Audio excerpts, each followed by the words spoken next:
Welcome to closing day at the Manitoba Fair. Michael Carter alongside of Garnett Barnsdale. And Garnett, it's been a great couple of weeks of racing action. It's been a lot of fun covering it. And boy, do they have an action-packed program today. Yeah, looks like a fun card. Couple stakes, familiar faces. We got a retirement race, I see. Looking forward to it. Looking forward to going through the card with you. An action-packed program coming up for you. Let's kick it off with the first race. And Garnett, I'm going to start things off with number 2, Toucan Amara, coming from the track on 2, coming off a 7th-place effort where he made a break going to the half-mile pole. Looked like one of those things where it was an uncharacteristic break. Quite sure what happened. Comes into Manitoba, drops in class a little bit, and hope that he will pop today for Jacques Lambert. For second, we'll go with the 4, Waiting for Love, one of the more consistent horses of the meet, Garnet. A lot of second-place finishes, although she does have a victory back on August the 1st. And then, of course, our man, number 1, Black is Back, Jack. He's been kind of hit or miss over the past couple of weeks, but you have to use him underneath the ticket. Yeah, I got 2-4-1 as well, Mike. I think Toucan Amara is probably too fast for these. An interesting stat that I found with Waiting for Love, you see she's got 7 seconds there this year in 17 starts. She's 2 for 56 lifetime. So, I mean, when you look at her, you don't see a horse with much better form than this, but she just can't get over the hump and get that third win. So I'm going to use her for second. And Black is Back, Jack. That's the first time I said his name correctly in one shot, is my third pick. All right. Second race is a condition pace for a purse of $1,800. Number 4, See You Tonight, is my top play. Has some of the better speed ratings in the group, Garnet. Finished in 2:03.3 last time out. Faces slightly easier this week. We'll go to 3, True Towner for second. Coming off a nice win against Maiden Company last time out. We'll step up to face non-winners of 2 today. And then for second, we'll go with another class dropper, number 2, Lion Master, who tried to make a bid heading up the backstretch last week and just didn't have much left in the tank. Yeah, you know, I got to go to this Electric Amadeus horse. I find him very intriguing. I mean, he makes breaks at inopportune times, but look at the second start. He broke and was 6/15 at the 3/4, and he paced home in 29-4 to win that race. So, or she did, I'm sorry. And she might be, you know, a little bit of a special horse for this circuit, being able to do that. So I went to her as my top pick. Lion Master, I liked him last week. I thought he raced well first over. Maybe that feels a little bit too tough for him. He's my second pick. And for third, I also went to True Towner, but I don't have your top pick anywhere. So we're at odds on this race, which is a little unusual, but kind of cool. Interesting about Electric Amadeus. Me and you were both on her kind of coattails in her first career start. And, like you said, she just struggled just a little bit with staying flat. So I'll be interested to see what she does against this group. Third race is a condition event for a purse of $1,900. Kicks off the pick 4, small carryover in the pick 4. We'll get to that just before the third race. My top selection, like yours, Garnet, is the one, Ride the Wind. Has won 4 straight races. Even more impressive, one off of a lame scratch back on August the 22nd. Mark Filion is in to drive, and we match actually on the other 2. Number 5, Latte Sealster for second, and the 2, Popcorn Jimmy, who drops in class and could pop at a price. Yeah, I'm not going to spend too much time on it. We got the same horses. For me, all Ride the Wind does is win this year. 4 for 4, drawing the rail. She's probably going to get it a little bit better than she normally does, probably make the first move, and I think she's very tough to beat here.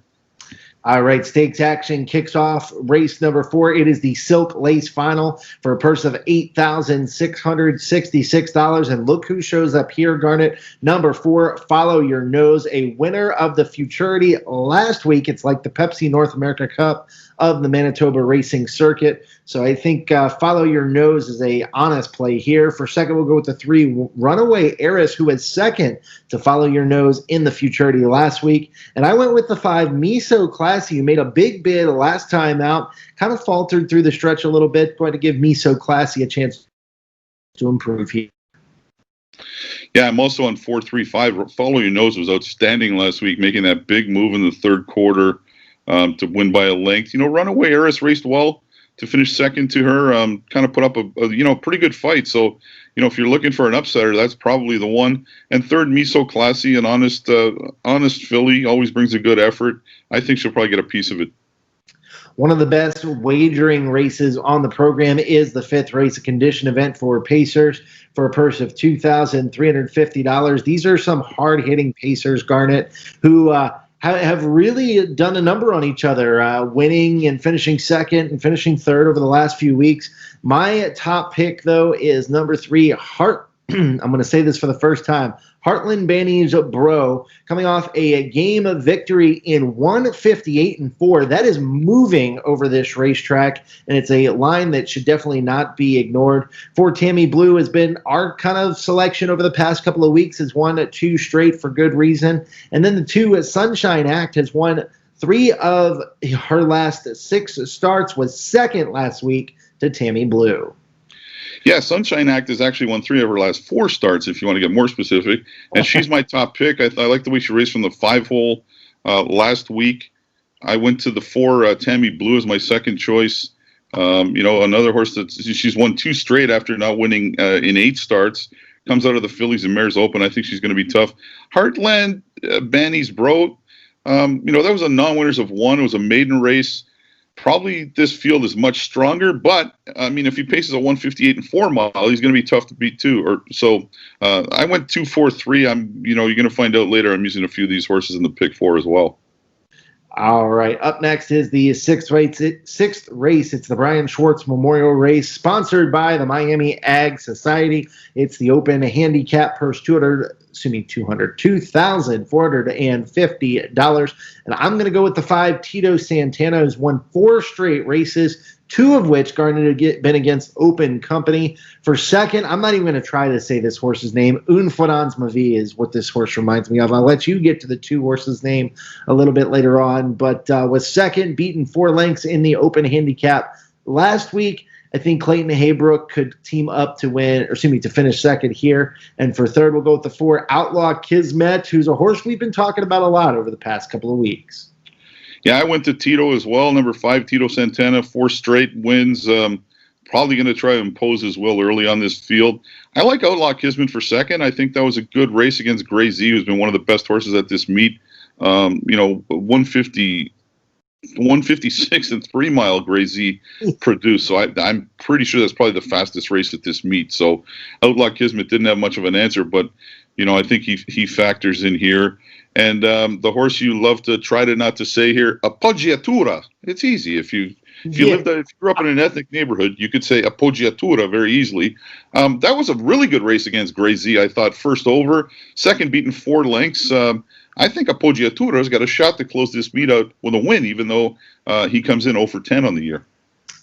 All right. Race number 7 is the retirement pace that you were talking about. It's a condition event for a purse of $1,800. And Bling Kaching will make his final career start, 14 years old, Garnet. What an interesting lifetime mark that this horse has kind of put together. We'll talk about that in a second.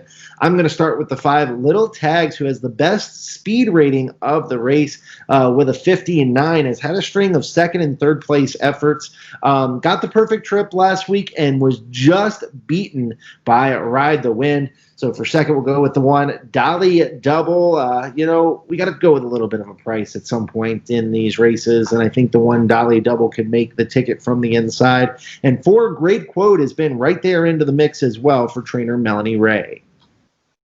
Look, this is the Bling Kaching retirement pace, so I'm not going to be that guy and pick against Bling Kaching. I gave him a call on top, thinking maybe he goes out with a bang here. I don't think he's out of place. It's not winners of a race this meet.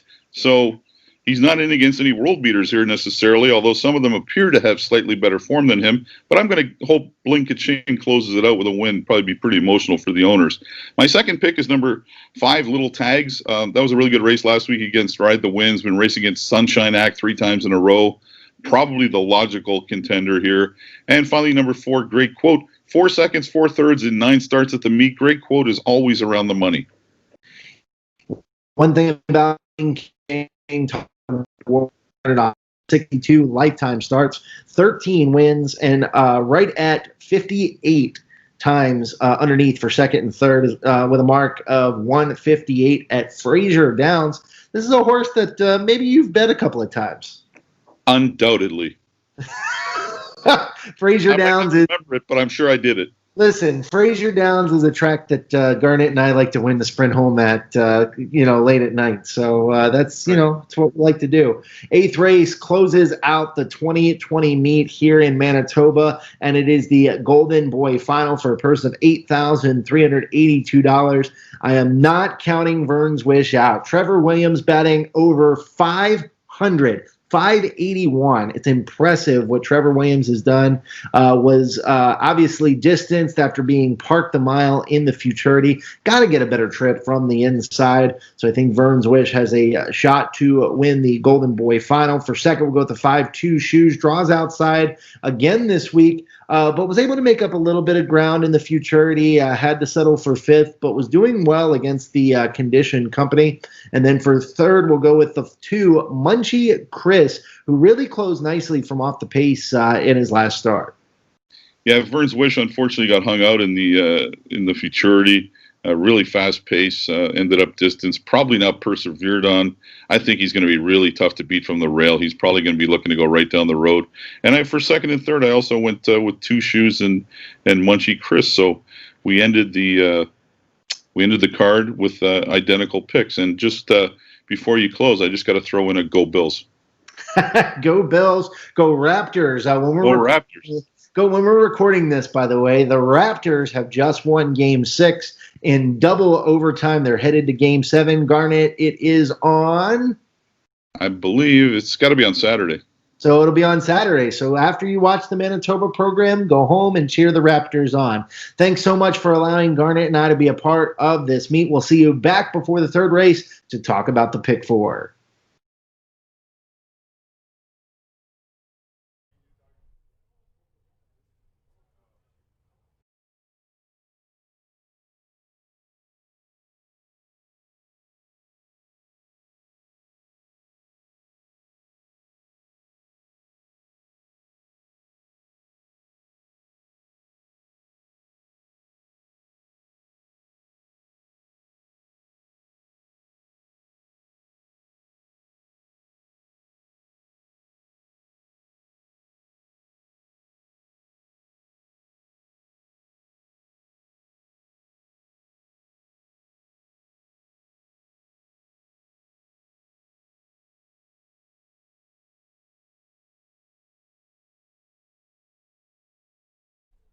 Welcome, ladies and gentlemen, to Miami Fair. Everyone watching on HPI Live and everyone joining us here at track. We got some changes to go over on today's 8 race card. Race number 1. Number 3, Nelly's on the money is scratched. Number 3, Nelly's on the money is scratched. As well in race 1, no show wagering.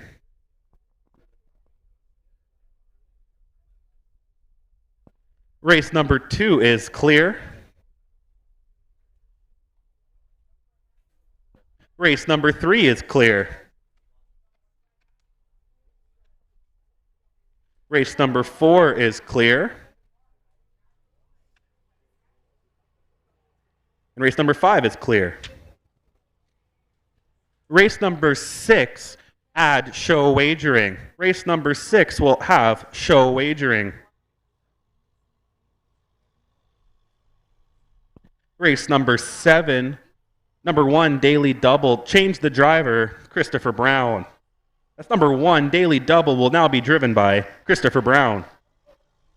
And as well in race number 7, number 4, great quote, change the driver, Michelle Ray. Number 4, change the driver, Michelle Ray. And in race number 8, scratch, number 3, the Little Beast. That's scratch number 3, the Little Beast. And as well, race 8, no show wagering.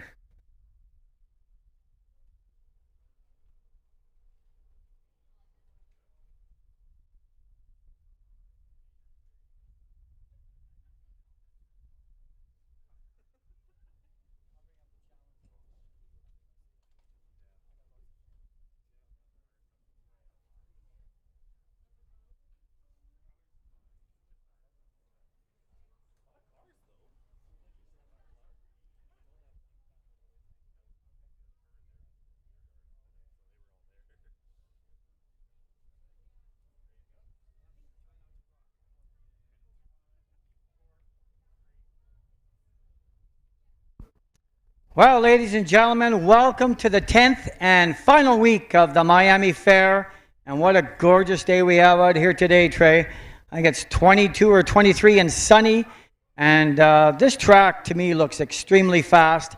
And we're going to have a lot of fun today in this 8th race card. I'd like to say a couple of thank yous throughout the season here, especially to Dave Bryden. Hope he can hear me, our starter for many years. He's retiring this year, and we just want to give him a big thank you from the Horsemen. The guy used to sponsor the gas in the car, and he's done a lot for Standardbird Racing. And on behalf of all the Horsemen, thank you very much, Dave. And I hope you have a lot of fun traveling next year, you and Michelle. Thanks again from all the Horsemen. Another big thank you to the guy standing right beside me here, Trey Colbeck. He's done a lot for the industry. He gets paid peanuts here. Dave Mooney can attest to that. He doesn't get paid a whole heck of a lot of money, and the social media that he does, we've never seen anything like it on the site, on the Manitoba Harness Horseman site, and he's made a challenge, which I'm going to get him to talk about in a minute, and I can't believe it, and I hope he loses. I really hope he loses what he's been talking about all week online. And talking about Dave Mooney, I started the season off thanking Dave very much for 50 years of calling races. And I'm going to end by saying another thank you to Dave. He's a good friend, and he's done a lot for harness racing. And thanks again, Dave, for all the help you've done over the years. It is much appreciated. And I'm going to hand it over before we do selections to Trey. He's going to talk about this little challenge we got going on today here in the Miami Fair. Thanks, Mike. So yeah, the challenge, it started off as our current handle record for the year, I believe, is $12,750. So the challenge was to get people through social media and everything to pledge how much they would bet today to try to beat that. But I thought we could do one better, and I said if we could break $15,000 today, I will go and get a big horseshoe tattoo. And then if we can break 25,000, I've been using the hashtag Miami Madness. I'll also get the horseshoe tattoo with a big Miami Madness to support Manitoba harness racing and everything we've done here in Miami. Well, I think that's great. And Dave Mooney himself carries that much money in his wallet. I mean, I think this can be broken, and we got enough people here to hit the wickets a little higher and really help out the Miami Egg Society today. Would be a lot of fun. Let's go to the first half of the Daily Double in today's racing, race number 1. We do have a scratch. Neely's on the money, but this 4-horse field is not an easy race to pick. It really isn't. I'm going to go for Waiting for Love with 5 consecutive seconds. And last week I watched this horse really close. He was sitting dead last at the top of the lane. He had a ton of horse left and did get a clear path through and did finish a very strong second. Last day of racing here today, I think 4-horse field. I think Dean's going to not wait so long today, and Waiting for Love to me looks like this is the horse to beat in race number 1. Now we have an invader coming in from Alberta, Toucan Amara. They may have something to say about it. Owners Ralph Morrill and Jacques Lambert, driver trainer Jacques. Horse has been pacing miles in 57 and 58 out west. Will definitely be a big threat in here, and it's going to be fun seeing these two hook up. Horse you can't overlook is the 1 horse. Black Jack is back with Tyler Grundy, trainer Corey Manning.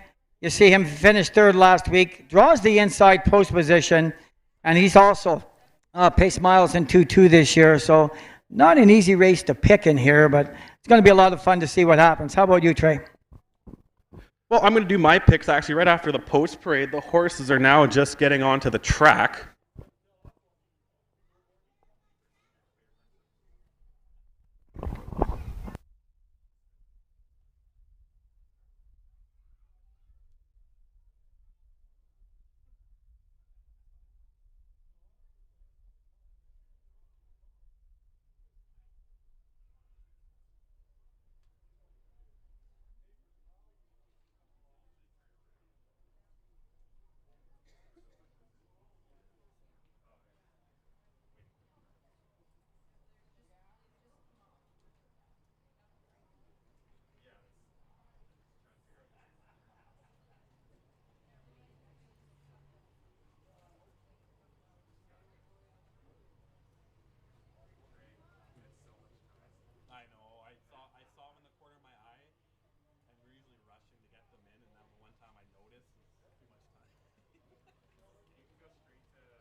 Okay, here's number 1. Black is Backjack, owned by Corey Manning, trained by Corey Manning, and driven today by Tyler Grundy.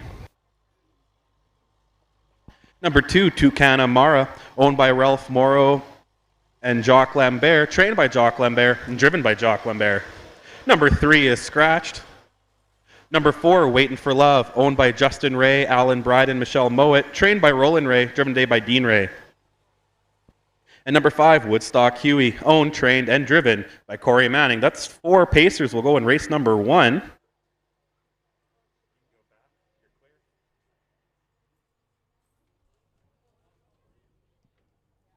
And just to recap, Mike, you said 4, 2, 1. I have the exact same picks. Pretty clear race, Waiting for Love. 5 straight seconds and a win before that. Like I agreed, Dean's probably going to go to the front end. You can't overlook Toucan Amara coming off at all Alberta tracks. Good, decent times out there. And then I have Black is Backjack for 3rd as well with Tyler Grundy. But honestly, I can't believe no one's bet on Black is Backjack. That's a horse that definitely could ruin the parade for Waiting for Love and Toucan Amara. I definitely would put number 1 in any kind of exactor, Quinella, tractor boxes. We both have 4, 2, 1. Also, like to make another couple of thank yous throughout the day, but the Miami Egg Society, especially Jan Moody, that really helped put on this 10-week event, the first time we've ever done it. And believe you me, there's a lot of work keeping the track like it's going, and a lot of book work, and a lot of help from members of the Miami Egg Society for sure. So a big thank you to them, and we couldn't have done it without them, that's for sure. And also the Manitoba Standardbred Industry Group put countless hours deciding what we were going to do this summer, and it's paid off. We're really excited about the simulcasting. We understand it now. We know not what to do. We know what to do for future references, and we had a lot of fun with the guys up here, and they've done a great job in the camera work, and we also like to thank them. There's a lot of thank yous that we're going to be making today because this is our last weekend, and we'll see everybody back here in race number 2.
I do stress every week, Trey and I both like the 4-horse, but that Alberta Invader, like I always talk about value, and value is very important because a horse that has a legitimate shot in here, well, it's the 2-horse coming in from Alberta, racing miles in 57 and 58, which is equivalent to about a 2-2 mile here if he does go back to that form. $10.40, guys. I think you can spend money a lot more foolishly. $2.10 on the 4. Not a lot of value in there, but I do think he's the best. But a horse with a legitimate shot, the 2-horse, I would not overlook.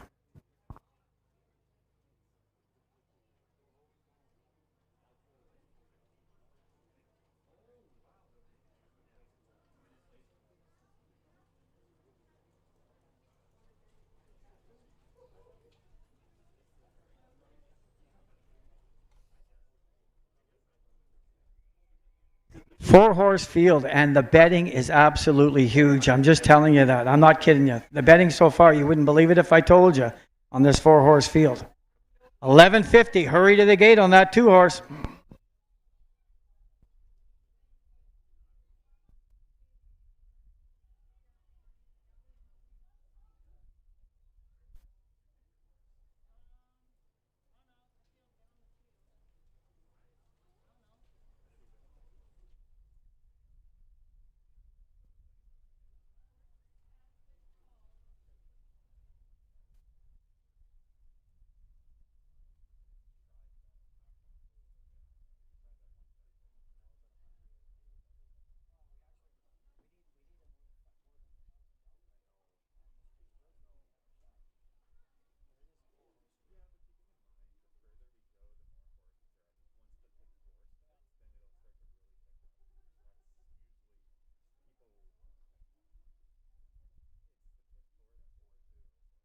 Say it one more time.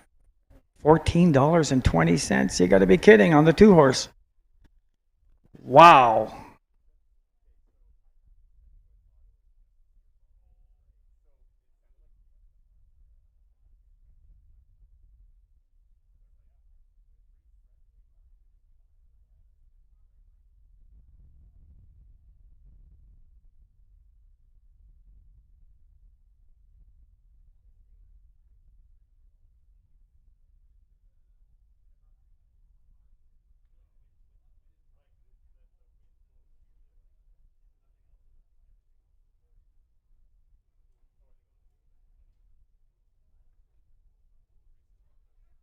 The horses are called to the starting gate for race number 1 here on Finale Saturday. Number 1, Black is Back Jack, Tyler Grundy in the bike. Number 2, Toucan Amara, Jock Lambert. Number 3 is Scratched. Number 4, Waiting for Love, Dean Ray, your current post-time favorite. And number 5, Woodstock Huey with Corey Manning. 4 Pacers in this non-winners of 2 filly and mares with 3 lifetime.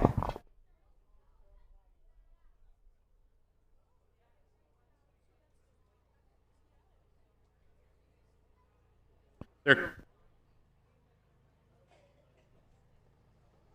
fast first start pull.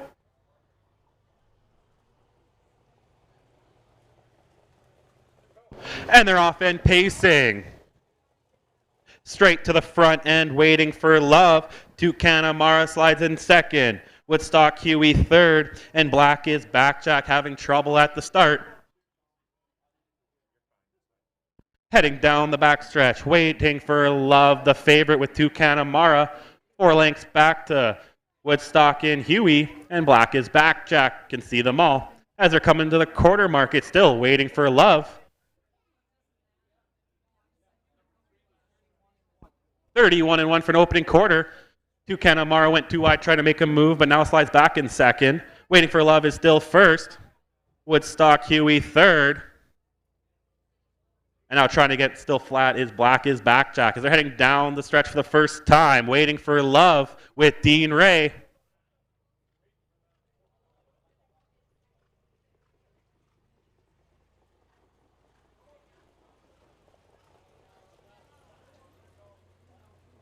$102-1. Waiting for Love with still leading Toucan Amara, not going anywhere in second. Woodstock Huey third. And Black is Back Jack. Heading down the backstretch for the last and final time. Waiting for Love. Toucan Amara still waiting to make a move. Woodstock Huey still third. At the 3-quarter mark.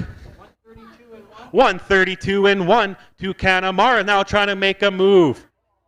Waiting for Love on the inside. Woodstock Huey still sitting third.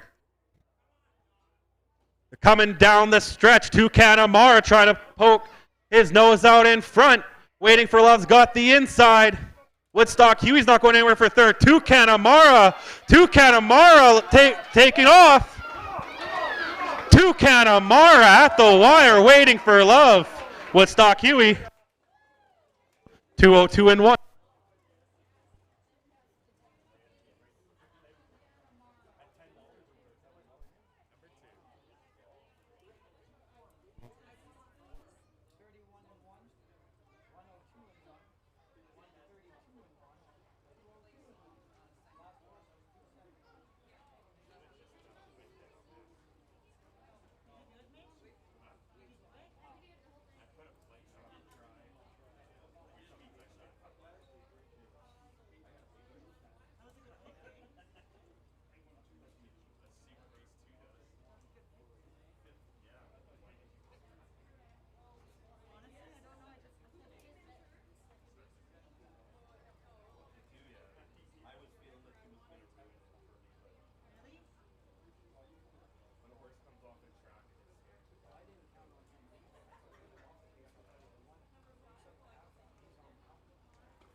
Coming to the winner's circles, your unofficial winner of today's first race, Toucan Amara, 3-year-old bay gelding by Toucan Sam and Miss Namaras. Bred out of Drader out of Brookdale, Manitoba, owned by Ralph Morrow and Jock Lambert, trained by Jock and driven today by Nice Win by Jock.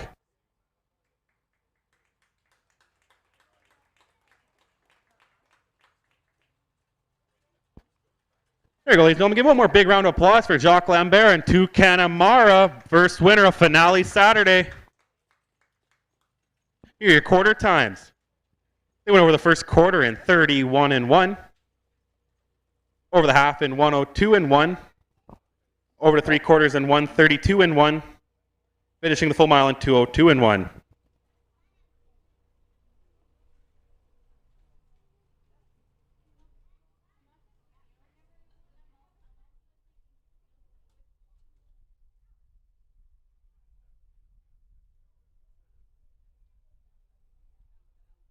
And here are your payouts for race number 1. Number 2, Toucan Amara paid $7 to win, $2.10 to place. Number 4, Waiting for Love, paid $2.10 to place. The Quinella 2-4 paid $3.50. The Exactor 2-4 paid $9.10. The Triactor 2-4-5 paid $35.10. And here's your rundown. Number 1, Black is Back Jack was 4th. Number 2, Toucan Amaro was 1st. Number 3, Nelly's on the Money was scratched. Number 4, Waiting for Love was 2nd. And number 5, Woodstock Huey was 3rd. From the top down, your program should read 4, 1, scratch, 2, 3. In the upcoming second race, non-winners of 2, Fillies and Mares 3 races lifetime. You have 5 going to post, no changes, win, place, show, Quinella, Exactor, Triactor betting.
Believe it or not, ladies and gentlemen, that first race in the 4-horse field, we wagered $1,000 in that first race alone in the 4-horse field. Don't be shy with your pocketbook today. Today's the day to do it, not just for the tattoo for Trey. Payoffs, I mean, a $35 triactor with those 3 horses, that means there's a lot of money going into the pool because they were pretty well favorites. If you're going to bet, today's the day to bet. I know it's the last day, but there's money to be made, and there's a couple of races today that could fool you. I think we're going to be surprised and see some pretty good payoffs. Watch out for the Exactor payoffs today. That would be my bet today, would be Exactors.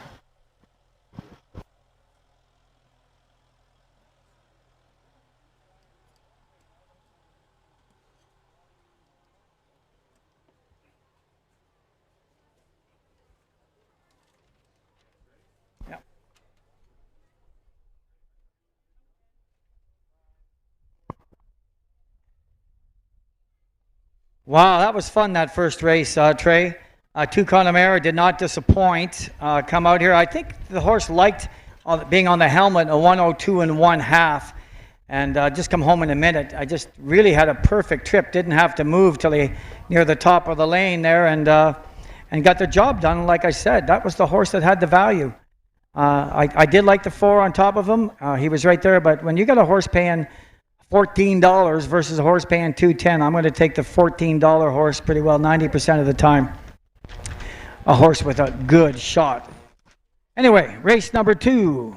We've got non-winners of 2 and 3 fillies and mares, a race's lifetime. Boy, oh boy, Chris Brown, I think, is sitting on a win here with trainer James Jeffers. Back-to-back 2-3 miles in here. And even though he finished 5th last week, the horse had a lot of traffic trouble. He did look live, and I think the horse raced a lot better than what the 5th place shows. And the week prior to that, very strong mile in 2-3. I think he's going to cut this one. I think he's going to go to the top and play Catch Me If You Can. And See You Tonight is in softer than what he's been racing. And I think with any type of trip at all, See You Tonight, I think, should get the job done for trainer James Jeffers in race number 2. Horse for second, True Towner. Daryl Mason absolutely on fire last week. Did get the job done last week. Paced a mile last quarter in 30 seconds. Paced a mile in 2:05 and 3. Did have the 6th hole. Gets a lot of post relief coming out of post position 3. And that's going to really help the chances of True Towner when it all counts coming down the lane. Wide open for 3rd, but why not look at Lion Master? Trainer Roland Ray, impressive training average of 4:34 this year. Gets a good post position 2. Last week paced a mile in 2:03 and a piece. Fits very well with these. No easy race. This is the race where I suggest people play the exactor, play around with the numbers, but you could be surprised on the payoff. That's going to be in race number 2 because it's not an easy race to pick. But I do like the 4, 3, and 2. How about you, Trey? Well, Mike, I'm absolutely shocked you didn't pick this horse, the horse we probably have talked about the most all year, Electric Amadeus. The horse can break twice in a race and still win. I've never seen a horse win and then have to qualify later that day. I'm picking number 5. This mare looks great, and we always talk about the mare when she comes right across the grandstand. Everyone here, look for number 5. She just warms up insane, and she might be a little rough, but I still think she could win this race. For second, I went with Lion Master, a horse that's kind of impressed me as of late. Had a couple seconds and thirds early in the year. I think Dean Ray's going to have a good day today. And for third, I went with True Towner, coming off the win last week. And I think 2 and 3, Lion Master and True Towner are going to battle it out. And just watch at the 3rd quarter mark. It does not matter where number 5, Electric Amadeus, is. This mare could still win. You know, you got a good point. I had my selections already picked, and I don't change. But Trey and I were watching this one warm up. And boy, did she look solid. She didn't make a bobble. I swear she did a quarter mile in 28 seconds and a piece there and looked very, very good doing it. But the reason I didn't pick her originally was because of the breaks. And the horse does have a habit of breaking stride. But if this horse does stay flat, I agree with you 110% that Corey Manning will get his picture taken with this one. I'd like to make one more shout out before we end here, before we go to post time. I got 2 sister-in-laws watching this race. One from Surrey, BC, Shirley Houdon, who has 3 sons that all drive, Johnny Houdon, Pat Houdon, and Phil Houdon out in Ontario, and one in BC, and Beverly Cummerfield in Winnipeg. And my 3rd favorite sister-in-law is here in the stands, Trita Muzia. Anyway, good luck, and we'll see everybody back in race number 3.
The horses are on the track for post parade for race number 2.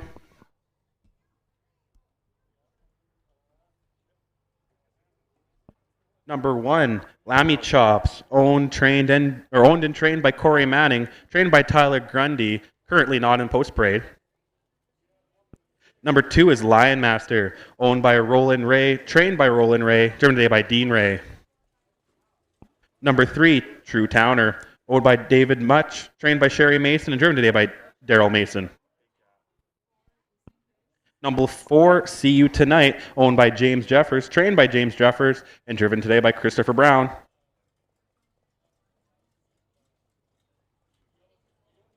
And number 5, Electric Amadeus, owned, trained, and driven by Corey Manning, also late to post parade. Coming right across is here's number 1, Lammy Chops.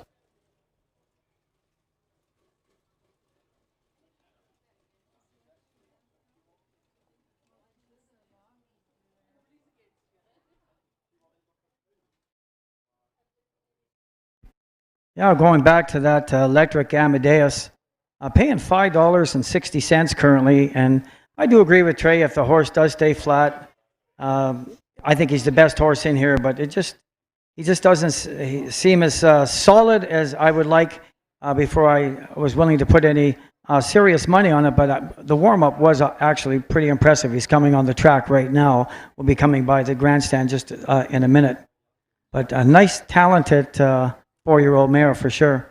Horse I like, $16.50. See you tonight.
Dave, if you're going to the wicket, you better take the 4-horse, $17.10. I don't know what's going on today.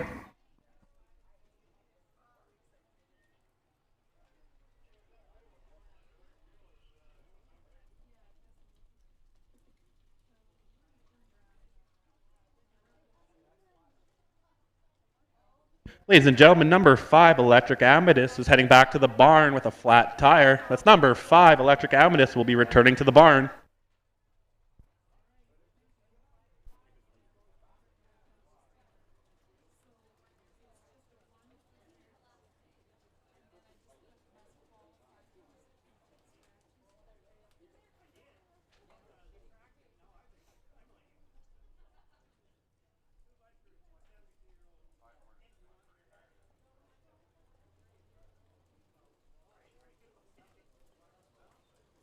Coming right across the grandstand right now, Lion Master, your current favorite at $4.50. It's number 2, Lion Master with Dean Ray.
Just a reminder, Electric Amadeus, number 5, equipment change. This Electric Amadeus went back to barn for equipment change. Still a few minutes to post. Get in some extra bets.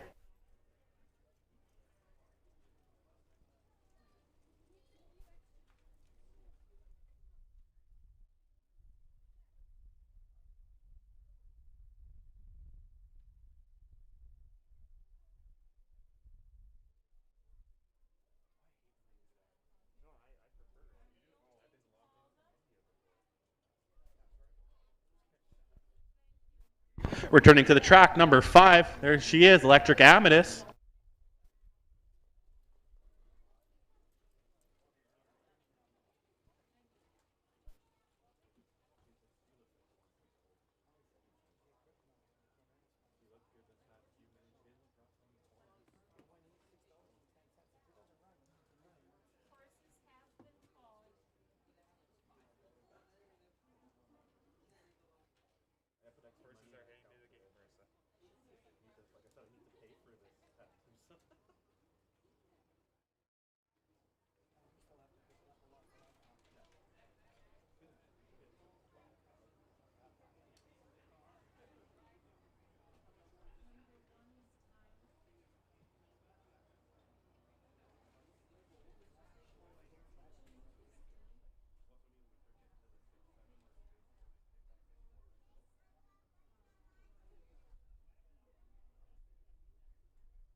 The horses are called to the starting gate for race number 2. Non-winners of 2, Fillies and Mares 3, races lifetime.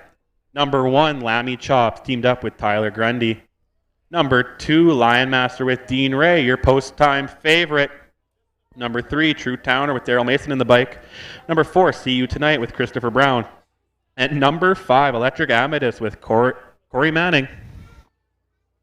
5 Pacers on the gate.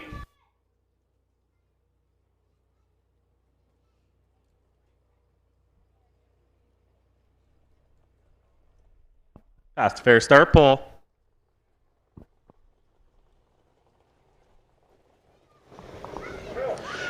And they're off in pacing.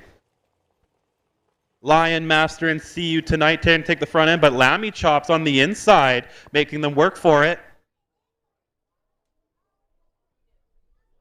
See You Tonight now charging up the front end. Lion Master on the outside second, making a move to front. Lammy Chops is in third. True Towner fourth, and Electric Amadeus is fifth. As they're coming to the quarter mark, Lion Master now takes the lead. 30 and 4 for an opening quarter. Lion Master. In second is See You Tonight. True Towner now is in third, and Lammy Chops making a little bit of a misstep now as your trailer, and Electric Amadeus is on the inside fourth. As they're coming down the stretch for the first time, Lion Master with Dean Ray leading the way.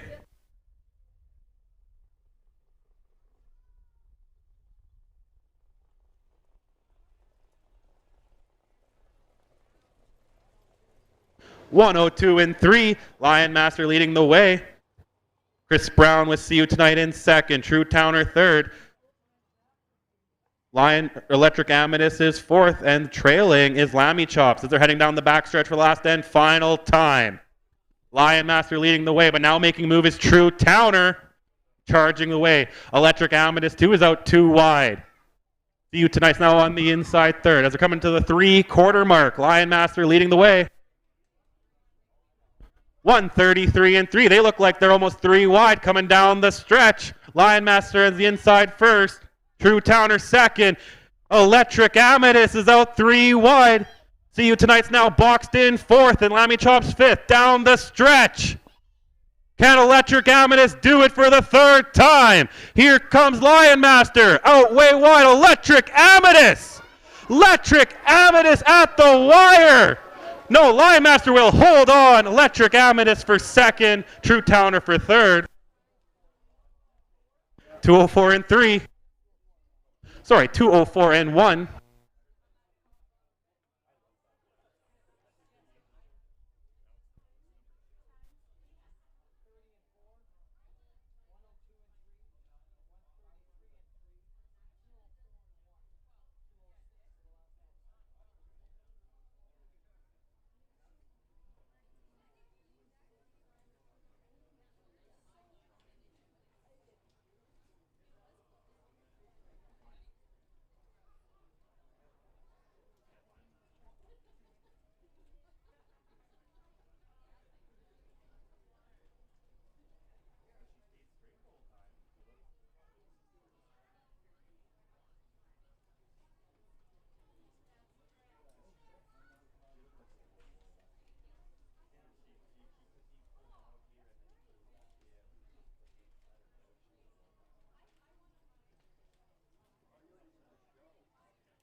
Number 1, Lammy Chops finished the race with broken equipment. That's number 1, Lammy Chops with broken equipment.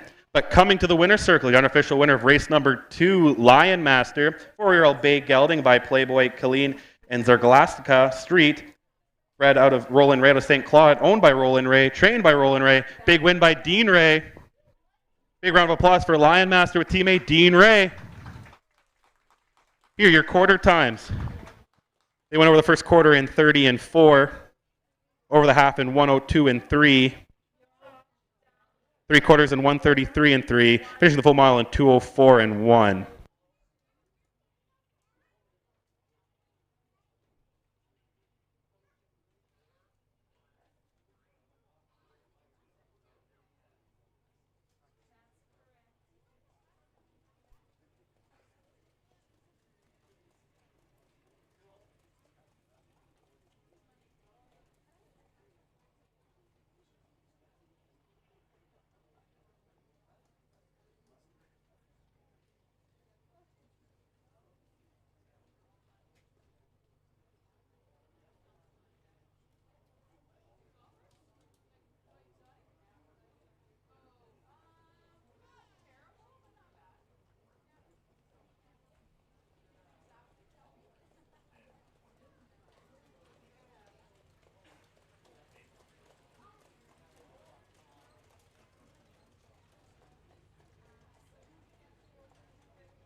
Here, your payouts for race number 2.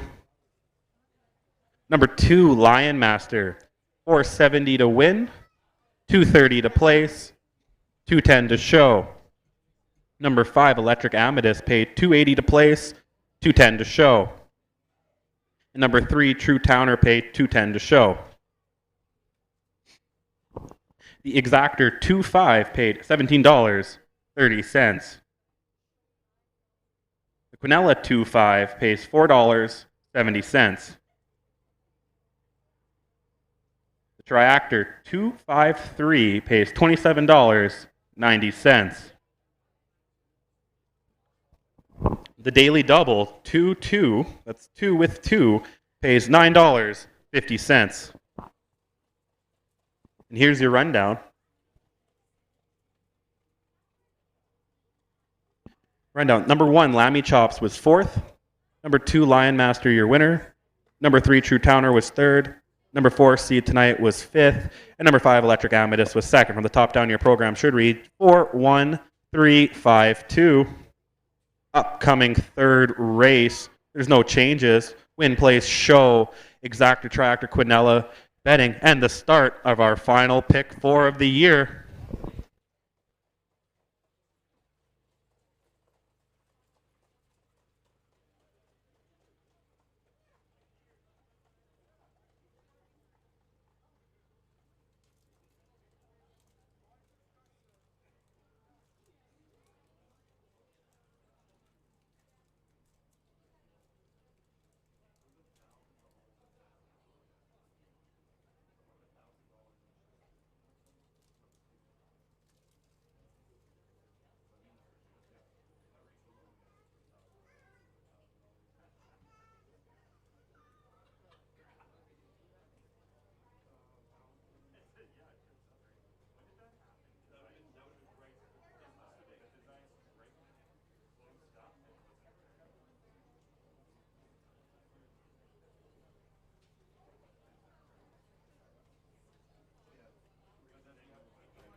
Well, Trey, in the first two races, we've got over $3,000 wagered so far. So, I mean, there's still a shot for you to get that tattoo. And if everybody doesn't know what's going on, Trey kind of challenged everybody online that if we wager, our record handle, I think, was 12,075. Was that right? Yeah. And if we do 15,000 or more, he puts a tattoo of a horseshoe on his leg. And if we wager 25,000, Miami Madness tattoo will go on. And so, I mean, we're really pushing for it. That's pretty good on two short fields, and we've got over $3,000 wagered so far. Congratulations to the combinations of Roland Ray, owner and trainer in that race with Lion Master. A brilliant drive from Dean Ray. Took this one wire to wire. Congratulations to the combinations of that horse. Race number 3, we've got a 6-horse field here. Ride the Wind going for the drive for 5. 4 wins in a row going for 5. He's got his favorite driver on him. He's got the rail, and I think he's got the best horse. That's a pretty good combination, in my opinion, for 5 straight with Ride the Wind. Just seems to find enough to get there sometimes, but a real nice 5-year-old mare. And Dennis Chapelet, you couldn't find a nicer horseman on the grounds than that fella, and I really hope to see him in the winning circle in race number 3. Popcorn Jimmy looking for the pocket trip in here with Tyler Grundy. Owner Roland Ray and Barry McNaughton in this one. And I think we'll get a pretty good trip in here. And he's been pacing some pretty consistent miles in and around 2-1, 2-2. But I think he's really good for your Quinella, Exactor, and Triactor wagers. A horse that's gone to the front end pretty well every time except for one start, the 5-horse, Latte Silster. Michelle Ray, trainer Ricky Ray, does have a lot of front end speed. And he's been racing also some pretty good miles, Trey, in 2-1. Very, very competitive race in race number 5. I like the 1-2-5. How about you? Well, for first, I do like Ride the Wind. Can't go wrong going for 5 straight wins. Got the inside. I think it's going to stake to the front and could potentially win wire to wire. But I do agree. I go with number 5, Latte Sealster. Earlier in the year would go straight to the front end and then kind of die at around the halfway mark, but last 2 weeks hasn't. So I think Latte Sealster and Ride the Wind are going to be neck and neck coming down the stretch. For third, I went to Dust to Gold. Came off a decent win last week, starting. Got the little inside position last week, but I think Daryl Mason will sit back and wait till the end to maybe finish third and make a late push. So I went 1-5-6. And for everyone, don't forget, pick 4 starts this race. Do you have a pick 4 pick, Mike? I sure do, and I actually got a cheap one. I took the 1-2 in race number 3, single to 4, single to 3, and come home with 4 and 5. Doesn't cost you a heck of a lot of money at all. So if you haven't tried it, give it a go. It's the last kick. A mandatory payout today, so even if you get 3 out of 4, somebody will win the pick 4 today. With my pick 4, I went 1-5, and then I singled the 4, and I went 3-4 with 4-5. Mine's about an $8 bet, I believe. But why not? This is a big chance to make a big pool. I think we have a little bit of a carryover, mandatory payout, and we got a lot of online money coming in today, so hopefully this will be a big payout. I'll be right back with Post Parade.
The horses are on the track for post parade for race number 3, the Alan Drader Racy 80 pace. Non-winners of 4, fillies and mares 5, races lifetime. Number 1, Ride the Wind, owned by Dennis Chapelat, trained by Dennis and driven today by Mark Fillion. Number 2, Popcorn Jimmy, owned by Roland Ray and Barry McNaughton, trained by Barry McNaughton, driven by Tyler Grundy, but in post parade will be Barry McNaughton. Number 3, Angel Hands, owned by Errol Voden and Kevin Hildebrandt, trained by Kevin and driven by Kevin. Number 4 is Royal Playboy, owned by Roland Ray, trained by Roland Ray, driven today by Dean Ray. And number 5, Latte Sealster, owned by Richard Ray and Laverne Turnbull, trained by Richard Ray, driven today by Michelle Ray. And number 6, Dust to Gold, owned by Don and Sheila Annis, trained by Sherry Mason, driven by Daryl Mason. 6 will go to post in race number 3. Less than 5 minutes to post.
Make sure you try to get on that pick 4. The pool is over $350.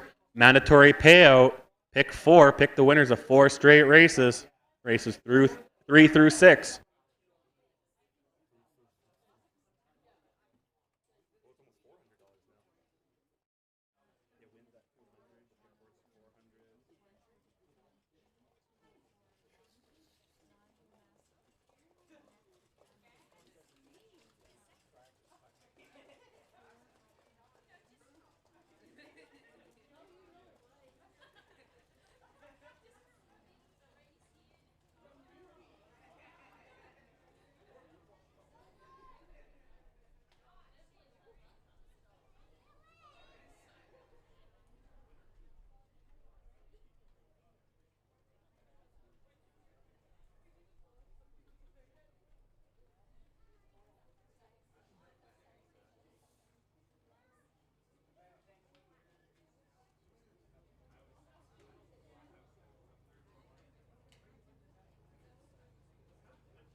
Wickets are lined up. Looks good. Kind of looks like the old days, the way we're wagering today.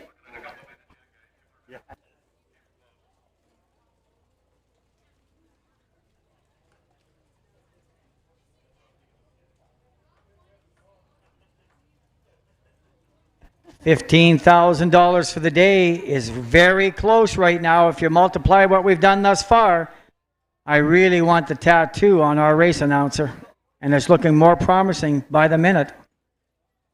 Over $400 in the win 4 right now, alone.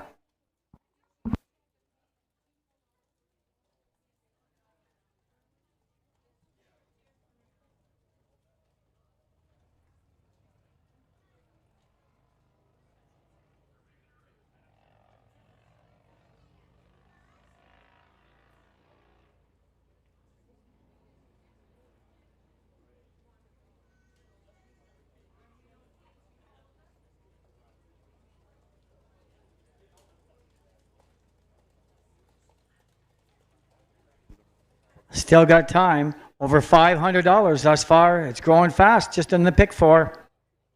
You still got time.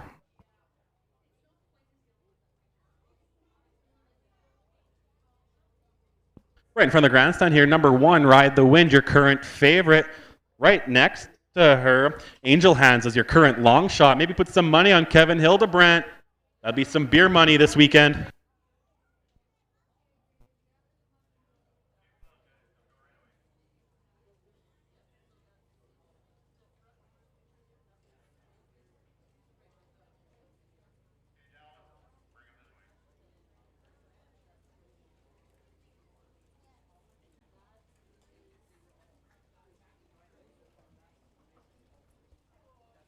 Less than 1 minute to post. Get that pick 4 bet in. Over $500 mandatory payout.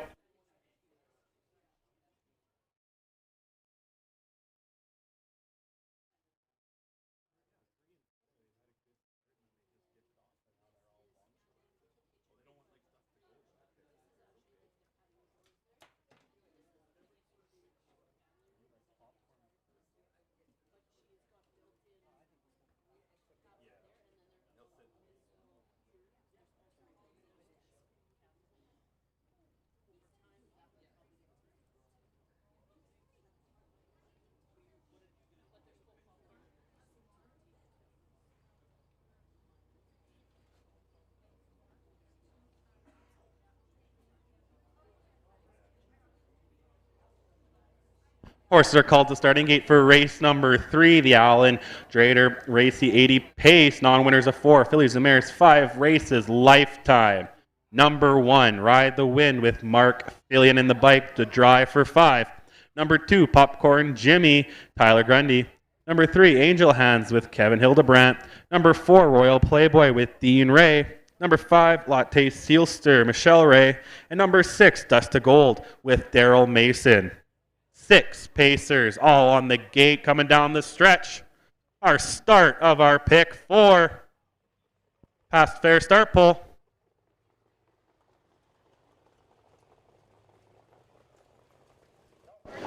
And they're off and pacing. Ride the Wind's got the inside track first.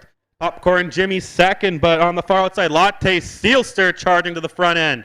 On the inside, fourth is Angel Hands. And the trailer is Dust to Gold as they're heading down the backstretch. Latte Sealster challenging for the front end. Just a break there by Dust to Gold at the back of the pack. Latte Sealster Ride the Wind at the quarter mark.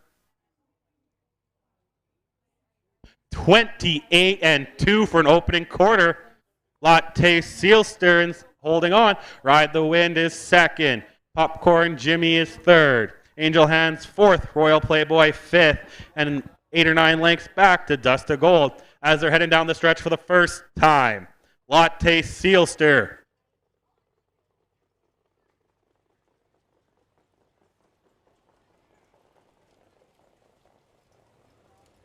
$59-3 for the opening half. Latte Sealster is the only thing standing in the way of Ride the Wind's 5th straight win. Right there in third is Popcorn Jimmy. Angel Hands is fourth. Now trying to make a move is Royal Playboy as they're heading down the backstretch. Latte Sealster still in the way, but now Ride the Wind's making a move.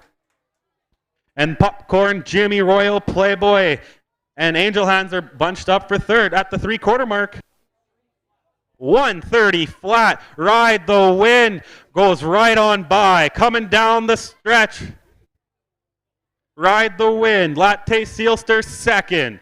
Popcorn Jimmy's in third. Angel Hands fourth. Royal Playboy fifth. Down the stretch. Ride the Wind. But Latte Sealster isn't going anywhere. Ride the Wind. The drive for 5. Latte Sealster for second. Popcorn Jimmy for third.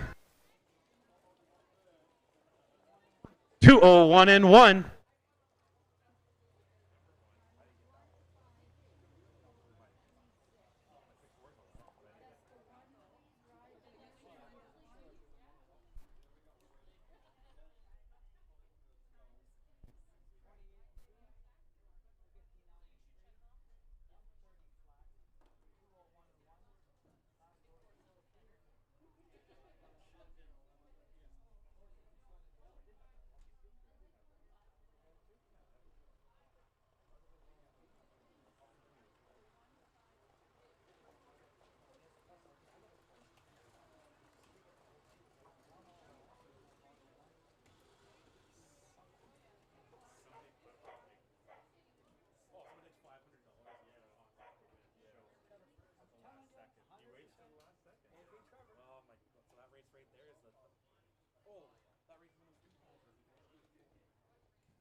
Just keeping track.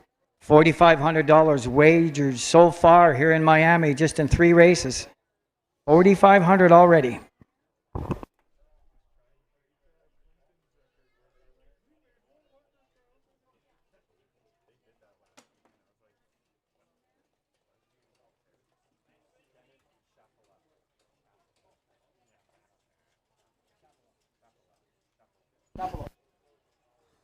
Coming to the winner's circle is the unofficial winner of race number 3, Ride the Wind. 5-year-old bay mare by Playboy Colleen and Karaoke Queen, owned and trained by Dennis Chapala, driven by Mark Philly on the Drive for 5, completed on finale Saturday, and the winner of the Allen Drider Race 80 Pace.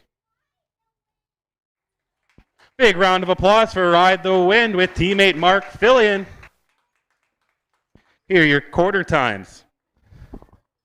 The winner of the first quarter in 28 and 2, over the half in 59 and 3, over 3/4 in 130 flat, finishing the full mile 2:01 and 1, and again 5 straight wins for that mare.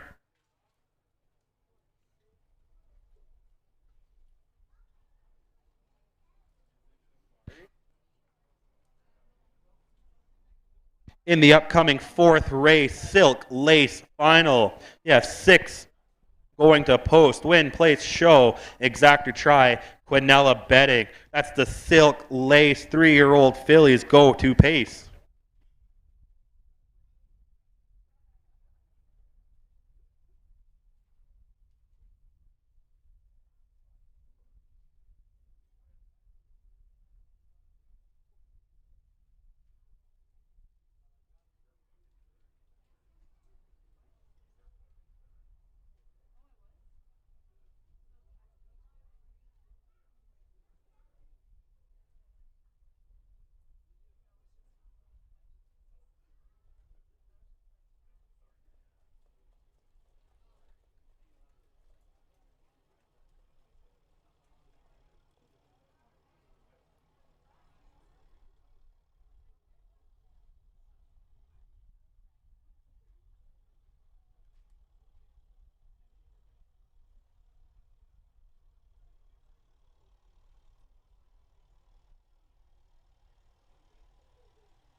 Here are your payouts for race number 3. Number 1, Ride the Wind, paid $210 to win, $240 to place, $210 to show. Number 5, Latte Sealster, paid $210 to place, $210 to show. And number 3, Popcorn Jimmy, $210 to show. The Quinella 1-5 paid $7.20. The Exactor 1-5 paid $5. The Triactor 152 paid $16.60. And here's the rundown. Number 1, Ride the Wind, your winner. Number 2, Popcorn Jimmy was 3rd. Number 3, Angel Hands was 5th. Number 4, Royal Playboy was 4th. Number 5, Latte Steelter was 2nd. And number 6, Dust to Gold was 6th. From the top down, your program should read 1, 3, 5, 4, 2, and 6. Just a reminder, no changes in race number 4, Silk Lace. Win, place, show, actor, triactor, Quinella, betting, second leg in our pick 4, Silk Lace. 3-year-old fillies, Manitoba bred.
It's always exciting when you've got a horse, Trey, that can win 5 in a row. Dennis Chapelet, connections, trains this horse, owns this horse. Another great drive. Pulled at the 3/4 pole, Mark Filion. Really gets along with this horse. And again, congratulations to Ride the Wind. It's sometimes hard to find when you own horses. You get a horse like that, it's far and in between. And Dennis has got a real nice horse. Let's go right to the Silk Lace final. We got a purse for $8,666. I'm going to go with the 4-horse Follow Your Nose. Had a real rough trip last week, very rough. He was on the outside pretty well the whole mile. Got there, but barely got there, but did get the job done. This 3-year-old filly does have 6 wins and 1 second in 7 starts. And if he has a race like she can, she'll be tough to beat. Michelle Ray driving this one for the first time, and he's had a great year thus far with a 400 driving average, so no excuses there whatsoever. Horse I like for second, Runaway Heiress, raced a monster mile, the best race it's raced all year last year. A very strong mile and 2-2 in a piece. Finished second to Follow Your Nose. And Donnie Annis, another trainer that always has him ready, and Runaway Heiress may have something to say about the Silk Lace final. Me So Classy, the only horse in this bunch to beat Follow Your Nose on a heavy-going track just a few weeks back. No slouch, been pacing some pretty strong miles. He's got 3 wins in 2 seconds this year, and another very nice 3-year-old filly. A lot of really good Manitoba-bred horses come out of this province, and I'd like to thank them all. They're all the breeders in Manitoba. They spend a lot of money to get to these horses to the races. And without those breeders, we have no racing. So congratulations to all the ones that breed horses on a regular basis right here in Manitoba.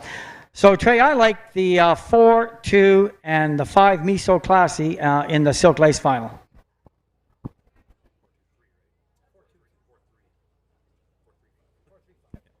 Yeah, Mike, we basically agree. We have the same horses. I have Follow Your Nose, nearly perfect season, like jokingly closest thing to a Triple Crown you could probably get here in Miami. Top filly. I think she's going to win hands down. The only difference I have is I have Me So Classy for second. Didn't have a great race last week, but 2 weeks before that, 2 straight wins. And if you notice in your program, the one time Follow Your Nose didn't win this year. Me So Classy was able to best her. So that's why I have Follow Your Nose, then Me So Classy. And then for third, Runaway Heiress. As you said, big race last weekend in the Futurity, finishing second, monster time 2:02. Wouldn't be surprised if these three horses are coming three wide down the stretch, and really whoever just has enough in the tank will win. My difference is I have 4, 5, then 3 in race number 4, the Silk Lace. And I'll be back with post-time parade.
So the horses are on the track for post-parade for race number 4. Number 1 is All EM, owned by Kevin Hildebrandt and Errol Voden, trained by Kevin Hildebrandt and driven by Kevin. Number 2 is Baylor Outbabe, owned by Mark Filion and Errol Voden, trained by Mark Filion and driven by Mark. Number 3 is Runaway Heiress, owned by Don and Sheila Annis, trained by Don Annis, driven today by Daryl Mason. Number 4, Follow Your Nose, owned by Mike and Trevor Williams, trained by Trevor Williams, driven today by Michelle Ray. Number 5 is Me So Classy, owned by Lorraine Ray, trained by Lorraine, driven today by Dean Ray. And number 6, Sunset Memory, owned by Don and Sheila Annis, trained by Don Annis, and driven today by Tyler Grundy. That's 6 fillies, Manitoba bred, going for the Silk Lace, less than 5 minutes.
Less than 2 minutes to post time, less than 2 minutes for our silk lace final.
Less than 1 minute to post. Get some last minute bets in.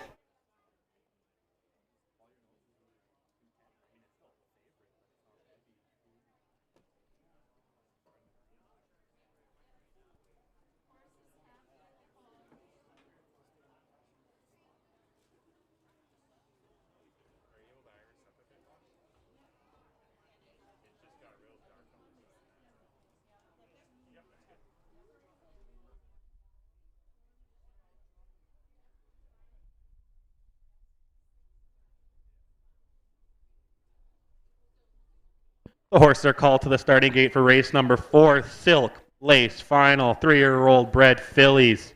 Number 1, Ollie M, with Kevin Hildebrand in the bike. Number 2, Baylor Out Babe with Mark Fillion.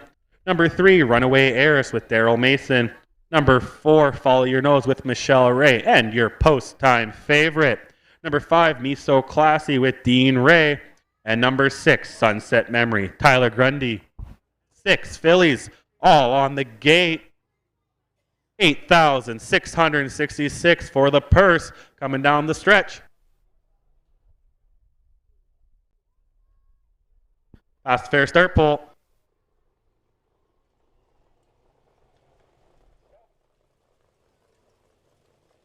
And they're off in pacing. Looks like Baylor Out Babe's got the inside track, forcing Follow Your Nose to make a charge to the front end. Runaway Heiress tucks in third. Me So Classy's fourth, Ollie M is fifth, and Sunset Memory can see them all as they're heading down the backstretch. Follow Your Nose, the favorite, leading the way. Baylor Out Babe right there in second, and Runaway Heiress third. As they're coming to the quarter mark, it's still Follow Your Nose. 30-1 for an opening quarter. Follow Your Nose. Baylor Out Babe in second. Runaway Heiress third. Me So Classy fourth. Ollie M fifth. And trailing Sunset Memory. As they're coming down the stretch for the first time, Runaway Heiress now is out too wide, making a challenge for the front end, but Follow Your Nose is still holding on.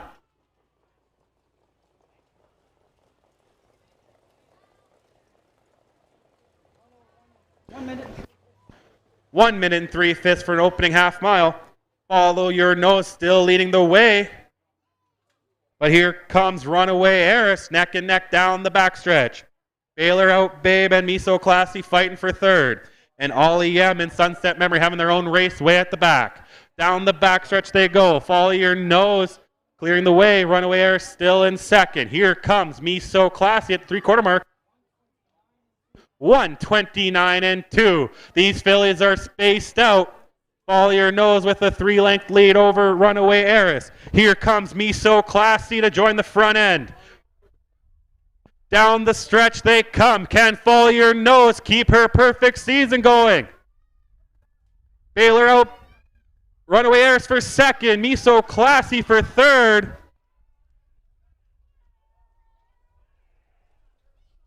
Follow Your Nose, Runaway Heiress, Me So Classy.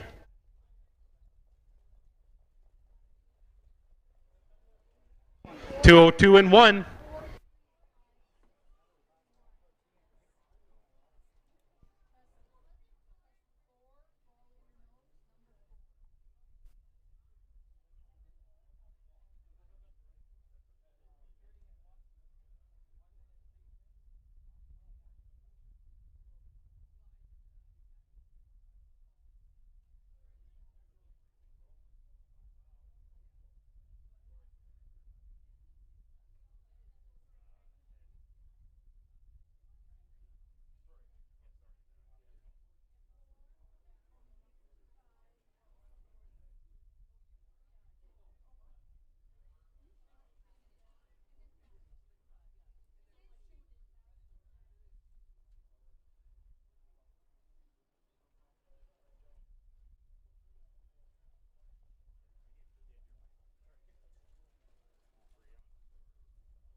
Ladies and gentlemen, there is a driver's objection, number 3 on 4, so hold all tickets. That's number 3 on 4, driver's objection.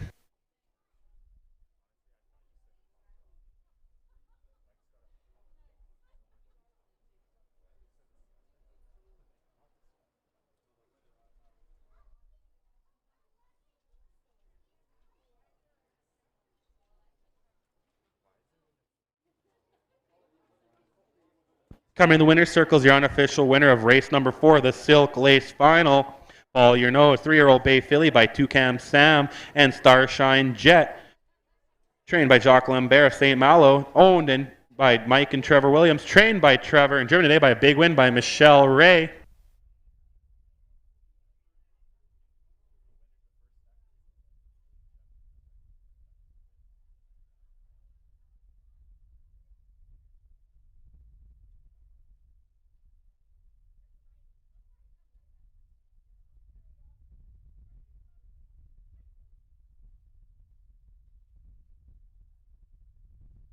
There you go. Big round of applause for the 3-year-old filly. Follow your nose with teammate Michelle Ray. Here are the quarter times. They went over the first quarter in 30 and 1. Over the half in 1 minute and 3/5. Over the 3 quarters in 1:29 and 2. Finishing the full mile in 2:02 and 1. And reminder, hold all tickets. Driver's objection. 3 on 4 in the Silk Lace Final.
The driver's objection, 3 on 4, is disallowed by judges. 3 on 4. There'll be no change of order in the Silk Lace final.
Well over $7,000 wagered thus far in 4 races.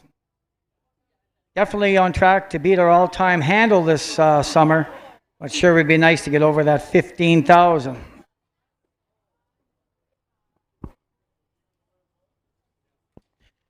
Here are the payouts for race number 4, Silk Lace final. Number 4, Follow Your Nose, paid $380 to win, $210 to place, $210 to show. Number 3, Runaway Heiress, paid $520 to place, $360 to show. And number 5, Me So Classy, paid $210 to show. The Quinella 3-4 paid $9.90. The Exactor 4-3 paid $4.60. And the Triactor 4-3-5 paid $18.20.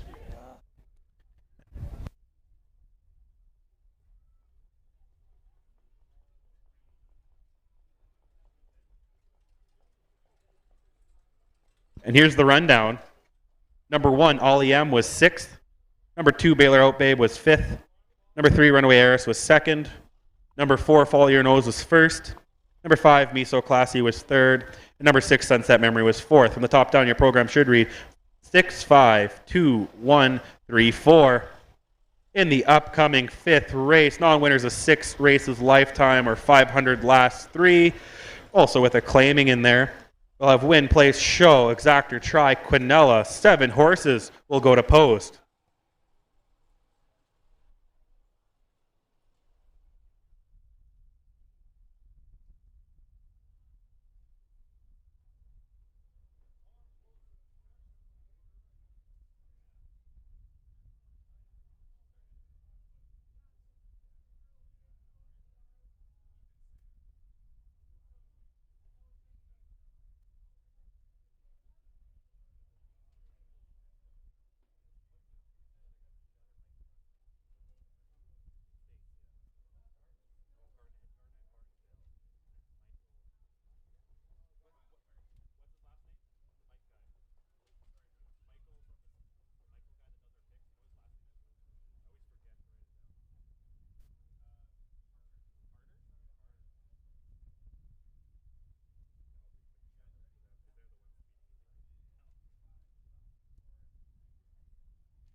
Wow, Mike, that was a great finish to the Phillies season. Follow Your Nose, nearly perfect season. Not much else to say on the final, but really quick before we go to race 5, quick shout out to Garnett Barnsdale, Michael Carter, Melissa Keith, and everyone who's been helping me out on Twitter this week. It's really appreciated to get the handles higher and everything, and it's a real great help for everyone on Twitter, HBI, simulcast watching, and of course, big thanks to everyone here who comes out every week to watch and support great racing. So race 5, non-winners of 6 for the most part. I went with number 4, Tammy Blue. 2 straight wins. The one win was under 2 minutes in the Open, and one really close to 2 minutes last week in the Open. I think Clayton Braybrook's going to have her sharp and maybe even fight to the front end. For second, I have Heartland Bannies Bro. A wire-to-wire finish last week in 158. These two horses, this could be a 156, 157 race this week. And for third, I got Sunshine Act. Win 2 weeks ago. Second last week. Kind of follows these two horses every week. Yeah, what about you, Mike? Well, I like to actually give your thoughts about the guys every week that are handicapping races online for us. I mean, I get excited a lot when, people out there must think I'm crazy when I say I'm all excited. We wagered $7,000 in 4 races where there's tracks do millions. But like I said, week number 1, we're a Samson or Davy and Goliath situation here where we're a small little fair track trying to grow. And when we do this kind of wagering, it's quite exciting for us. And we do need help from the people out there that have been racing horses in Ontario and Alberta. And it's just to show that we are one big family at the end of the day. And we're going to grow, and we're going to continue on doing things like this because that's the only way we can sustain the industry. And with people like this online doing it week in and week out, from the horseman's point of view, we thank you very much for doing what you do. Race number 5, I'm going to go with the 3-horse Trey, Heartland Bannies Bro. Monster Mile last week in 58-4 was the heavy betting favorite. Had the 4-hole, got to the top. Wow, this horse is a brand new addition to the Trevor Williams stable. And I've been watching this horse go all week. And I'm quite impressed with how this horse improves day by day. Very strong horse. The horse doesn't know what tired means. He just keeps on going. And I think it's going to be hard to beat Heartland Bannies Bro in here. Really like this 4-year-old horse. And Jacques Lambert is going to have a lot of fun driving this one today. Tammy Blue, Clayton Braybrook's horses have been extra sharp the last couple of weeks. Like you say, Tammy Blue, 2 straight wins, 1 in 59-4. His stable's been very, very sharp of late. You can't overlook Tammy Blue. He fooled everybody a couple of weeks back and left and got to the top and wired the field. Horse is razor sharp right now. I think these two are going to be hooking up, and it's going to be fun to watch. Horse to look out for early in the season. Was racing very strong. Had a good mile last week. He's get post position 7 as Ask For Me. I like this horse when he's close to the front. I think he's going to get away second or third, following out Next Thing Smoking. And Ask For Me is good enough, definitely good enough to be right with this non-winners of 6 races and also eligible claiming 5,000 mares. So it's going to be a good one. I like 3, 4, and 7. And we'll see everybody back in race number 6. We got some fast miles yet to come.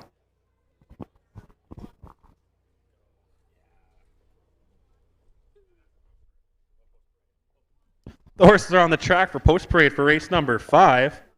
Number 1, Next Thing Smokin', owned by Kevin Hildebrandt, Errol Voden, trained by Kevin, driven today by Kevin. Number 2, Sunshine Act, owned by Justin Ray, Alan Bride, and Michelle Mowat, trained by Roland Ray, driven today by Dean Ray. Number 3 is Heartland Bannies Bro, owned and trained by Trevor Williams, driven today by Jacques Lambert. Number 4, Tammy Blue, owned, trained, and driven by Clayton Braybrook. Number 5 is Marv the Rat, owned, trained, and driven by Corey Manning. Number 6 is Sprint to the Finish, owned and trained by Corey Manning, driven today by Tyler Grundy, and is getting equipment change, so we'll miss post parade.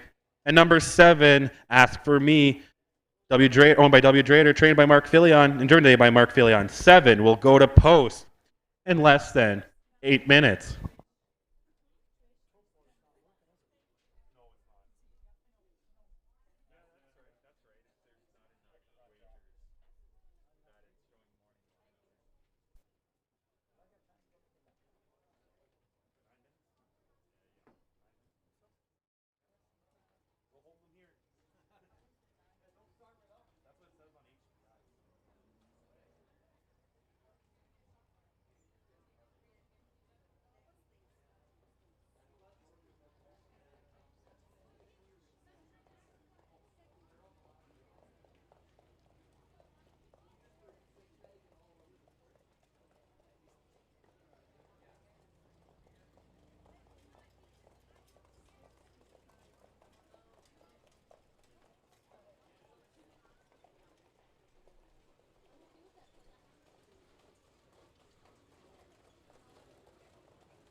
It's usually within 2 minutes of what that says. Let's see if it moves down to 6. It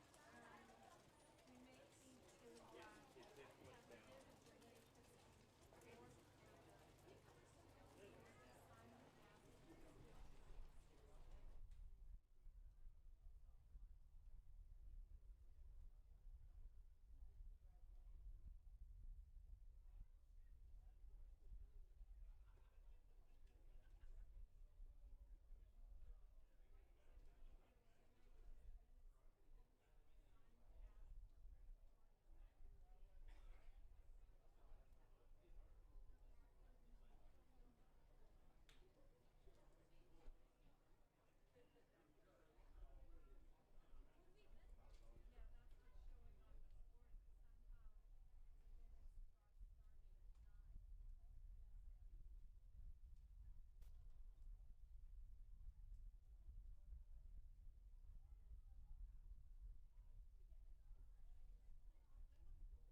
Ladies and gentlemen, make sure you go try a hamburger that's just located just behind the stands. Get yourself a hamburger.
The horses are called to the starting gate for race number 5. Non-winners of 6 races lifetime, 500 last 3. Also with a claiming.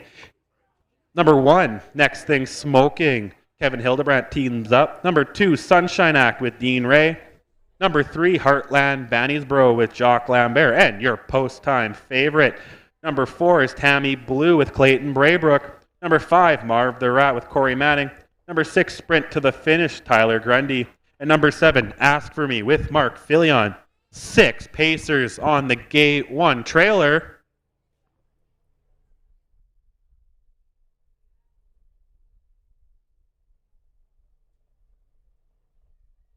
Past fair start pole.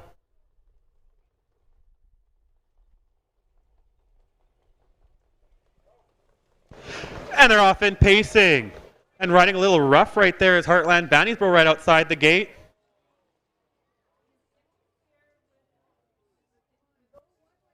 Next Thing Smoking takes the front end lead. Sunshine Act and Ask For Me. Tammy Blue is in 4th. Marv the Rat's 5th. Sprint to the finish is 6th, and now trailing is Heartland Banniesboro.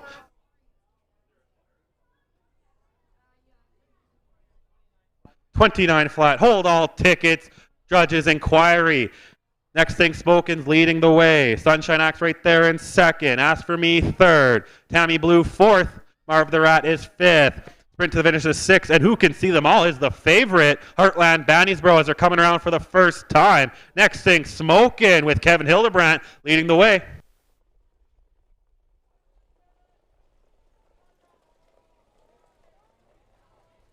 $59-1. Next Thing Smoking is Smoking. Next thing is Sunshine Act. Now peeking out is Ask For Me and Tammy Blue. On the inside, Marv the Rat.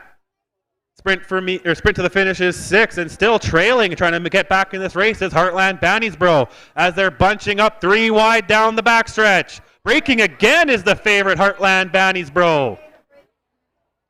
Now peeking their nose out in front, Ask For Me, but Tammy Blue is not going anywhere. Next Thing Smoking on the inside. 130-1, but here come Heartland Banniesboro for the 3rd time trying to make a push. Marv the Rat's in 5th. Next Thing Smoking's failing. At the front, Ask For Me and Tammy Blue. Sunshine Act's on the inside 3rd, and way outside 4 wide is Heartland Banniesboro. Down the stretch, they're coming home. Tammy Blue trying to hold on. No, here's Sunshine Act, late push. Sunshine Act at the wire. Ask For Me, Tammy Blue.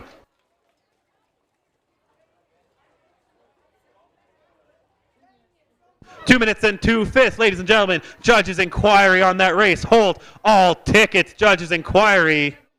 Unofficially, though, it's Sunshine Act.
Just reminder, hold all tickets. Judges inquiry. Judges inquiry in race number 5.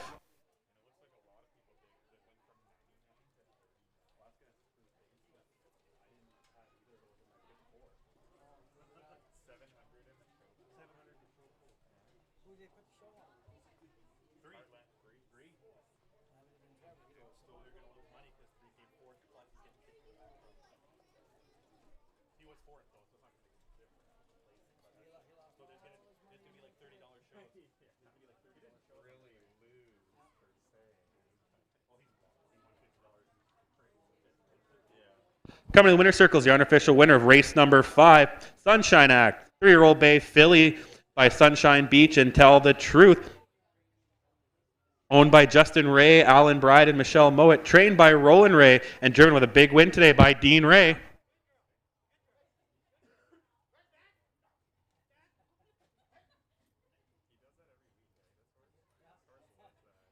Give a big round of applause for Sunshine Act with teammate Dean Ray. Here are your quarter times. They went over the first quarter in 29 flat, over the half in 59 and 1, over the 3 quarters in 130 and 1, finishing the full mile in 2:02 and 2. 2 minutes. Sorry, the full mile was 2 minutes and 2/5. And again, judges' inquiry on race number 5.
Just a reminder, judges inquiry race number 5. However, race number 6, you can go start betting on it. Race number 6, Brian Short's Memorial Pace, sponsored by Manitoba Ag Society Open.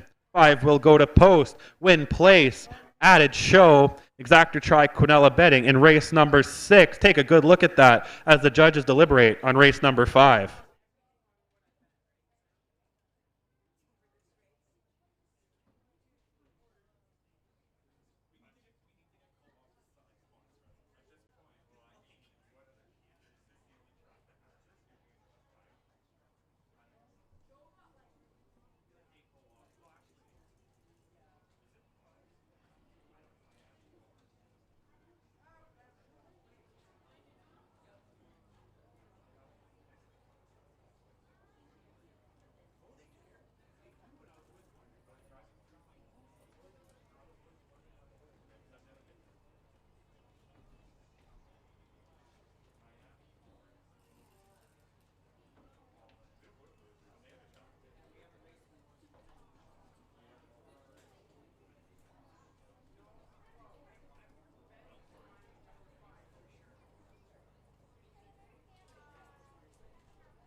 Ladies and gentlemen, judges determined there was interference in the first turn.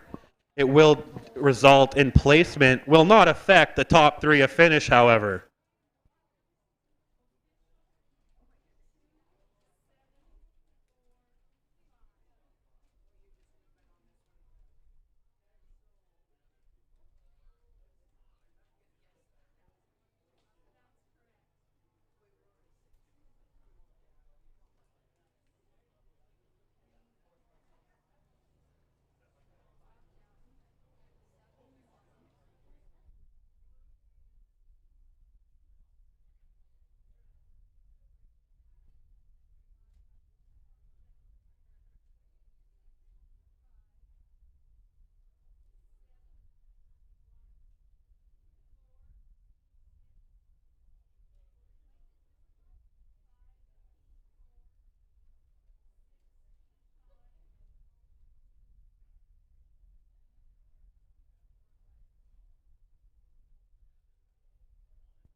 Again, there will be a placement change in race number 5, however, will not affect top 3 of finish.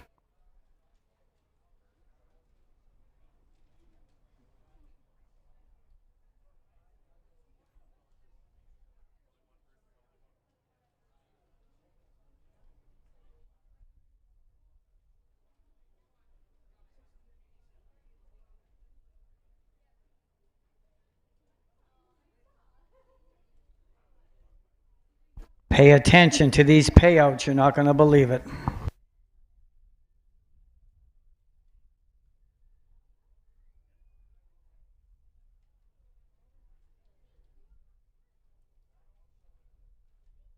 Anybody got the triactor? You need a security guard going to your car after this payout. Yes, ladies and gentlemen, here's your payouts for race number 5. Number 2, Sunshine Act, paid $11.30 to win, $5.10 to place, $11.30 to show. Number 7, Ask for Me, paid $36.80 to place, $40.90 to show. And number 4, Tammy Blue, paid $18.10 to show. The Quinella 2-7 paid $37.90. The Exactor 2-7 paid $67.30. And the Try 2-7 with 4 paid $687.20. And here's your rundown. Number 1, Next Thing Smokin' was 7. Number 2, Sunshine Act was 1st. Number 3, Heartland Banniesboro was 4th, placed 6th. Number 4, Tammy Blue was 3rd. Number 5, Marv the Rat was 5, placed 4th. Number 6, Sprint to the Finish was 6, placed 5th. And number 7, Ask for Me was 2nd. From the top down, your program will read 7, 1, 4P6, 3, 5P4, 6P5, 2 on the bottom. Again, that's 7, 1, 4, place 6, 3, 5P4, 6P5, and 2 on the bottom. In the upcoming 6th race, we have 5 going to post. Remember, win, place, and show betting, Exactor, Triactor, Quinella, and the final leg of our pick 4, the Brian Schwartz Memorial Pace.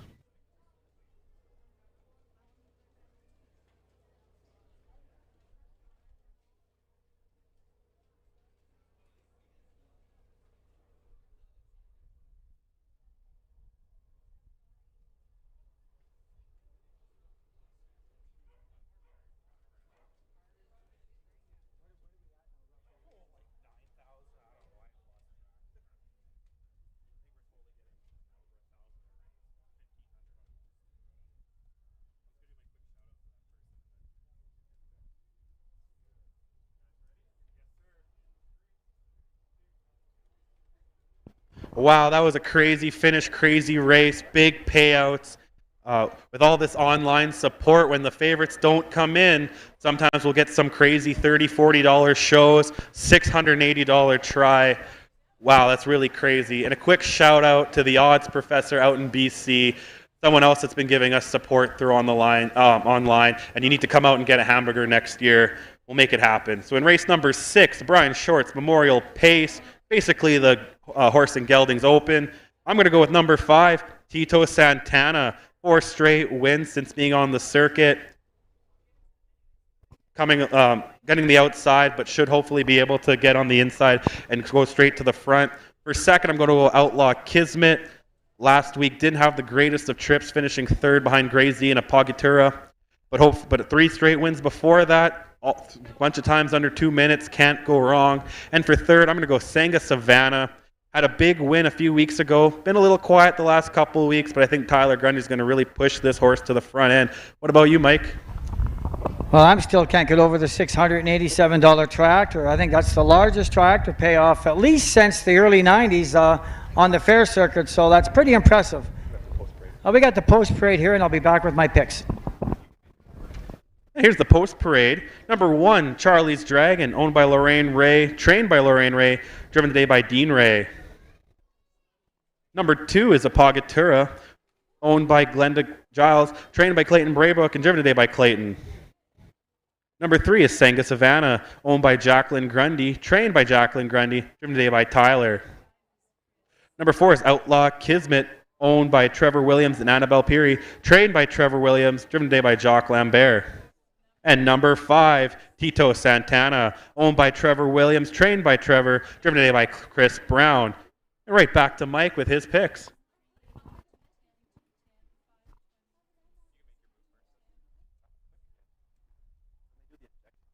Wow, Trey, this race doesn't look as easy as it appears on paper.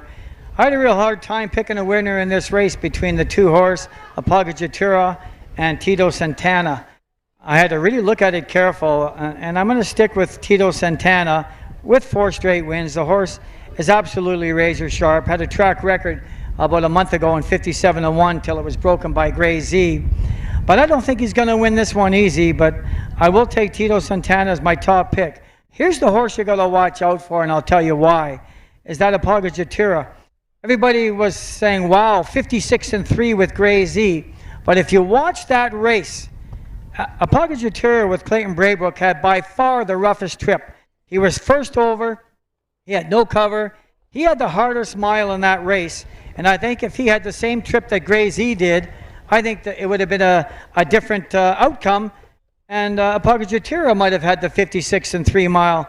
So this horse has really come to life in the last couple of weeks. And I'd take a good look at the 2 horse. Was absolutely razor sharp last week. For third, I'm going to go with a $17.60 horse for third. I like Charlie's Dragon with the inside rail. I know he had it last week and he finished 4th behind Outlaw Kismet for third, but I'm going to take Charles Dragon for third in here. So I'm going to go with the 5, 2 and 1. Bet those exactors in this one. The price might fool you.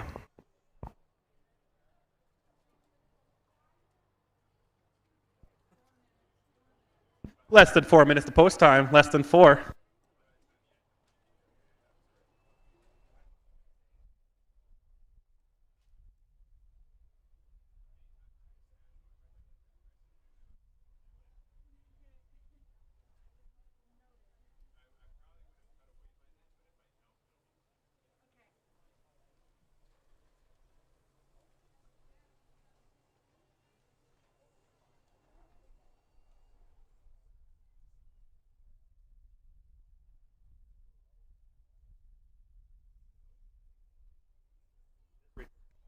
Not an accurate count, but it looks like we're well over 10,000 with 3 races to go. And for Trey to get that tattoo, we need 5,000 wagered in the next 3 races. Counting on you guys.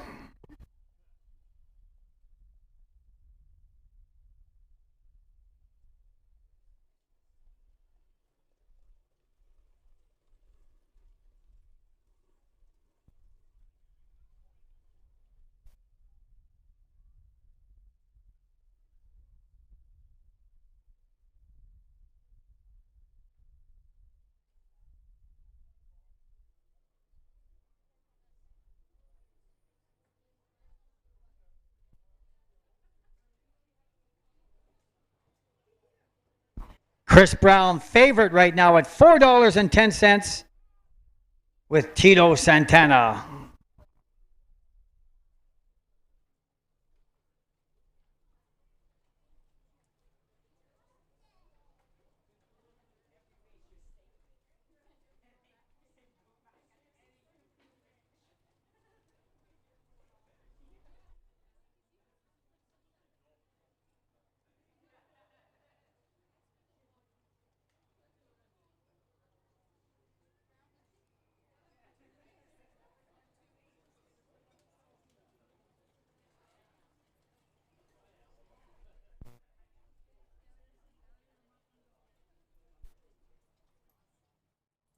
Have a hard time believing Clayton Braybrook with a Apagatura in 10 starts hasn't got a win. It's a real nice 6-year-old horse pacing a real good mile last week in 57, paying $4.30 right now. Co-favorites with the 5 horse Tito Santana.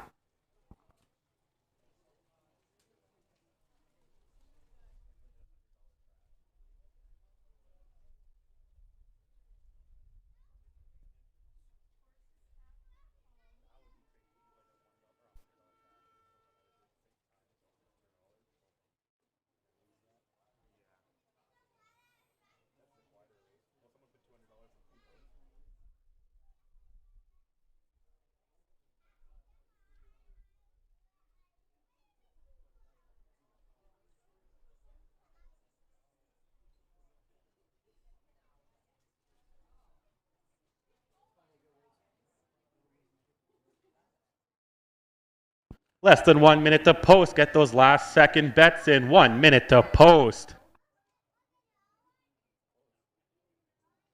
Tight favorites, Tito Santana, 440, and Apagatura at 470. Don't count those other three horses out.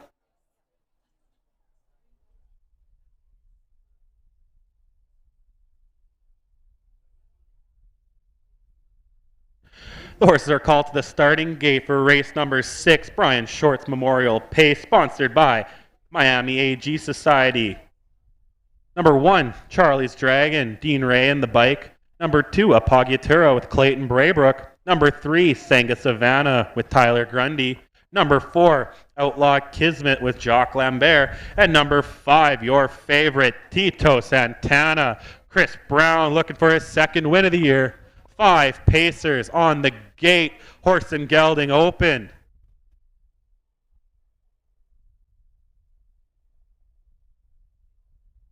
Fast fair start pull.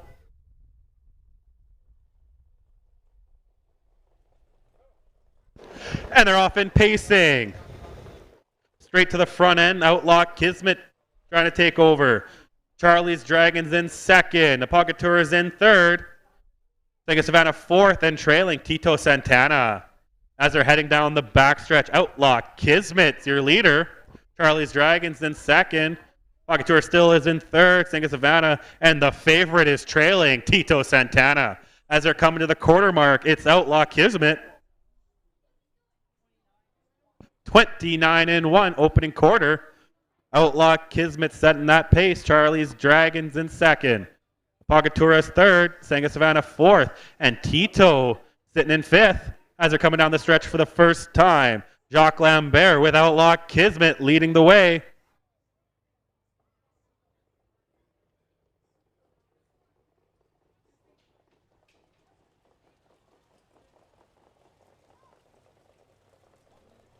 One minute flat.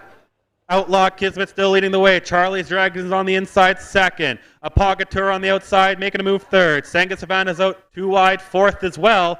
And Tito Santana still trailing. Heading down the backstretch. Apagatura trying to make a charge to the front end. Now here comes Tito Santana 3 wide down the backstretch. The horses all bunched up coming to the 3/4 mark. Inside looks like Outlaw Kismet still has the lead. Apagatura second. Tito Santana third. 1:30-1. This looks like a thoroughbred race as they're coming around the stretch. Outlaw Kismet on the inside.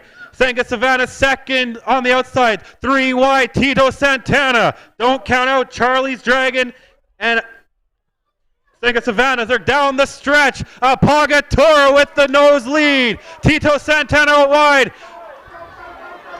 Apagatura. Outlaw Kismet, Charlie's Dragon.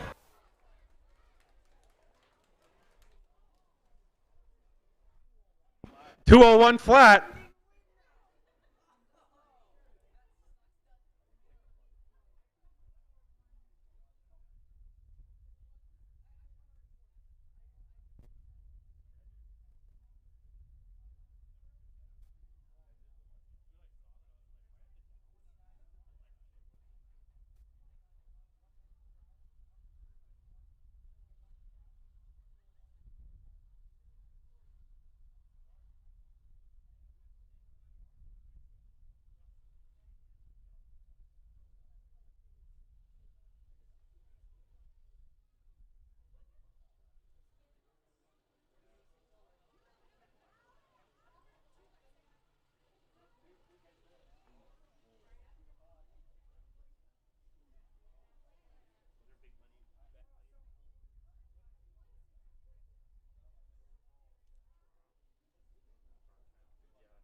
Ladies and gentlemen, there is a late driver's objection. 3 on 1s. Hold all tickets. Driver's objection.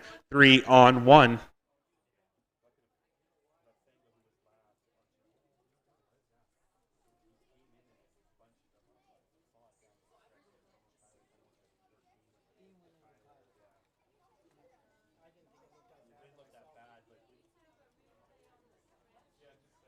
Coming to the winner's circles, your unofficial winner of today's 6th race, Brian Short's Memorial Pace. Pagatura, 6-year-old Bay Gelding by Blue Burner and Al's Dream, owned by Glenda Giles, trained by Clayton Braybrook, driven today by Clayton, and that blanket was help provided by Green Hawk Raceway.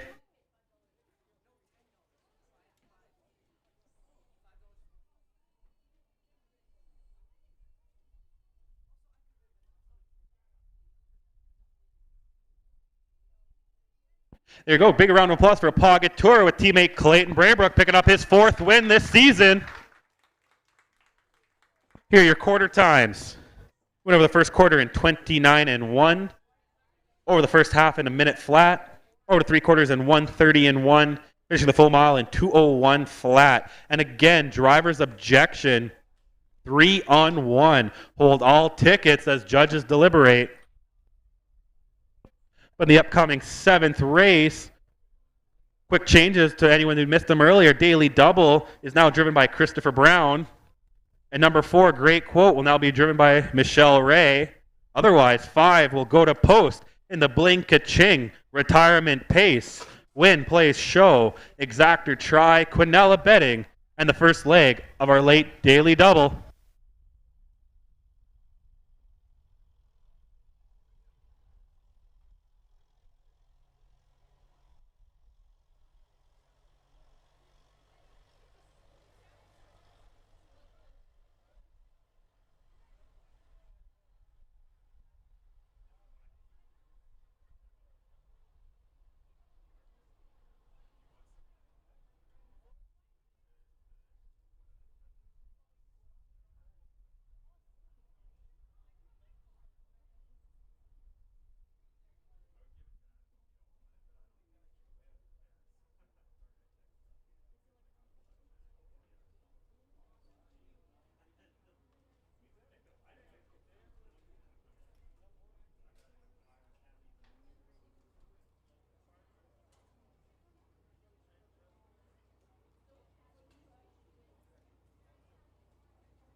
Again, driver's objection. The judges are deliberating on driver's objection in race number 6.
Just one last reminder, driver's objection, 3 on 1. Judges are still deliberating. Take a hard look at our last 2 races. Blink-a-ching retirement pace, followed by the Golden Boy final.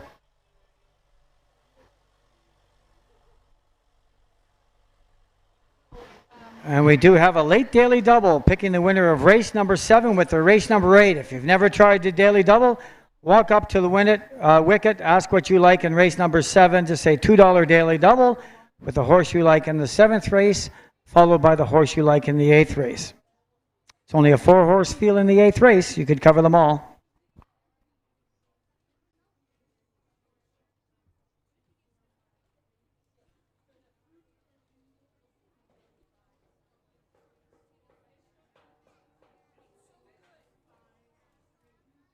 Ladies and gentlemen, the driver's objection is upheld by the judges. There will be a placement, and it does affect the top 3 of finish. We will have payouts and rundown for you in one moment.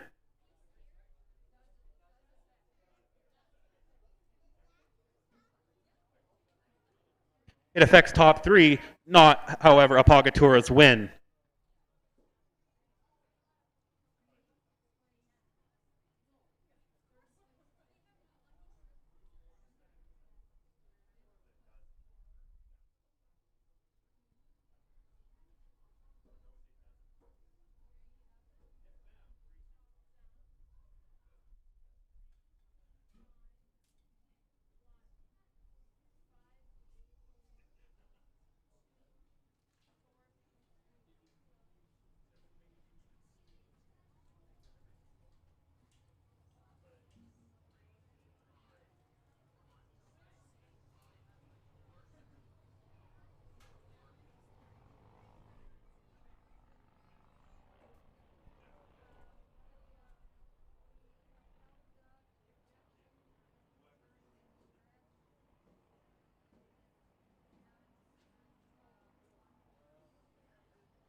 Here are your payouts for race number 6.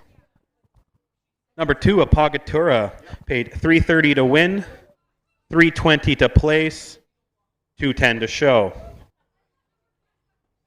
Number 4, number 4, Outlaw Kismet, $260 to place, $210 to show. And number 5, Tito Santana, will be placed third, $210 to show. The exactor 2-4 paid $25.50. The Quinella 2-4 pays $14.70. And the tractor 2-4-5 pays $34.90. Our pick 4, 1, 4, 2, 2. Pick 4, 1, 4, 2, 2, $166.95.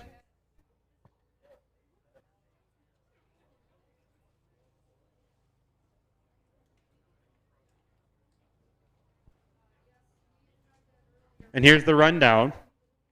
Number 1, Charlie's Dragon, was third, placed 5th. Number 2, Apagatura, your winner. Number 3, Senka Savannah, was 5th, placed 4th. Number 4, Outlaw Kismet, was 2nd. And number 5, Tito Santana was 4th place, 3rd. From the top down, your program should read 3P5, 1, 5P4, 2, 4P3.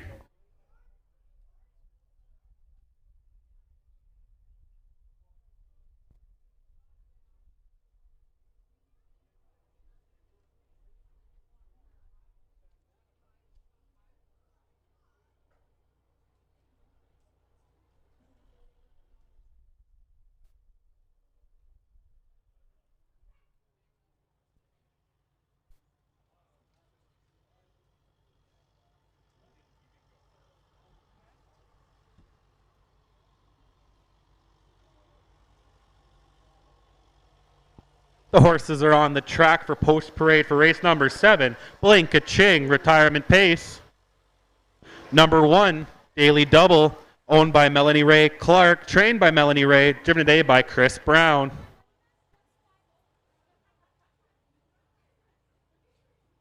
Number 2 is Karma Blue Chip, owned by Errol Voden, trained by Mark Fillion, driven today by Mark Fillion.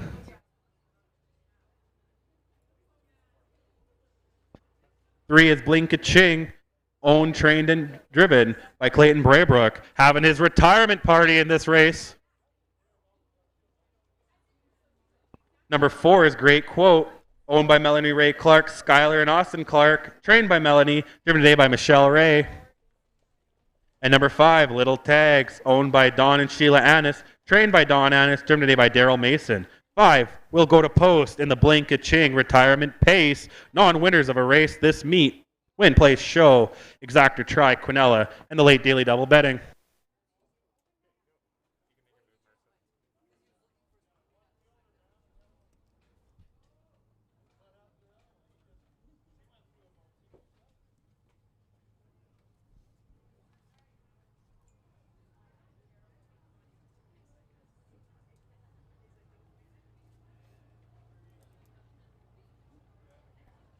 Well, again, congratulations to Glenda Giles, Clayton Braybrook. Job well done, Padre Datura.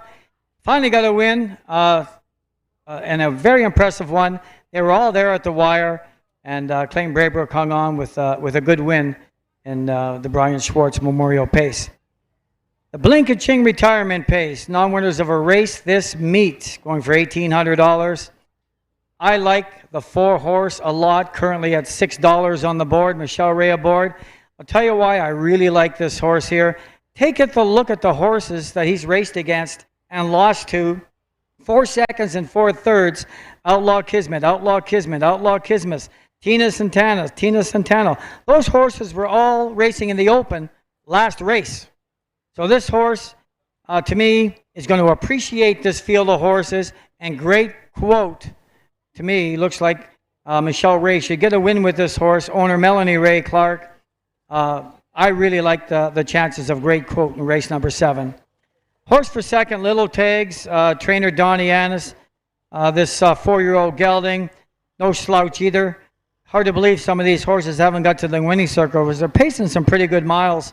3 seconds, 3 thirds. Look at that last quarter 2 starts ago, 28 and a piece coming home. 2 back-to-back seconds, sitting on a win. Little Tags is the biggest danger with Great Quote, in my opinion, in this race. Now here's my long shot of the day, which has a real good shot in here. And you look at the record this year, you may not agree with me. 11 starts, 0 wins, 0 seconds. Karma Blue Chip from the 2-hole. I mean, he's paced some pretty impressive miles. Has had a lot of bad luck. And I talked to Mark Fillion earlier, and I think he likes the chances of Karma Blue Chip in this race, this 4-year-old mare. She does fit in here. And this one currently, no tickets sold. This one might fool everybody. So keep that in mind. Remember, this is non-winners of a race this meet. None of these 5 have won a race. Keep that in mind when you're going up to the wicket, and you might just look for a price. But I like the 4, 5, and 2. Daily double, I go with Great Quote in my first half of the double, with Vern's Wish to complete the daily double in race number 8. How about you, Trey? Thanks, Mike. Well, I just can't believe you, Mike, that the race is literally named the Blink-a-Ching Retirement Pace, and you didn't even put him anywhere in your top 3. I think Clayton Braybrook's going to push this gelding right to the front and have a hell of a last race. My pick of the day by far is going to be Blink Kaching in this one. When the race is named after you, you have to go for it. For second, I'm going to go with Little Tags. Really been good the last few weeks, couple seconds, couple thirds, sharp times. And then I feel bad, but for third, great quote. This horse has been all over, like you said, losing to Tito, Outlaw Kismet, Banniesboro, some of the top horses on the track. But I think great quote's just going to sneak in for third. So I'm going with Blink Kaching winning in his retirement race. And we'll be back with our last picks of the day in race 8.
All horsemen, 1/2 hour after the races, we have our horsemen's annual meeting. Keep that in mind.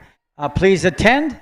Owners, grooms, trainers, 1/2 hour after the race's conclusion. Thanks a lot. Taking place at the beer gardens.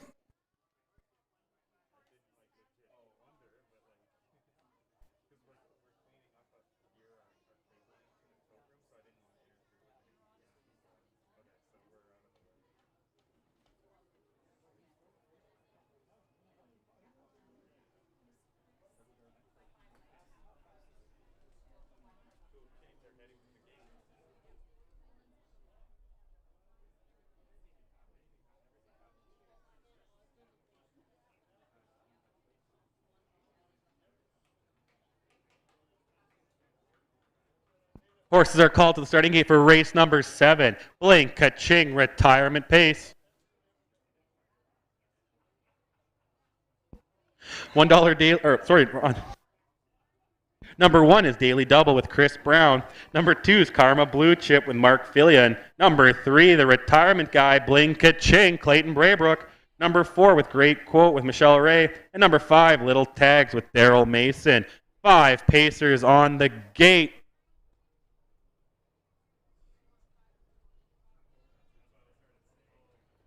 Past the fair start pole.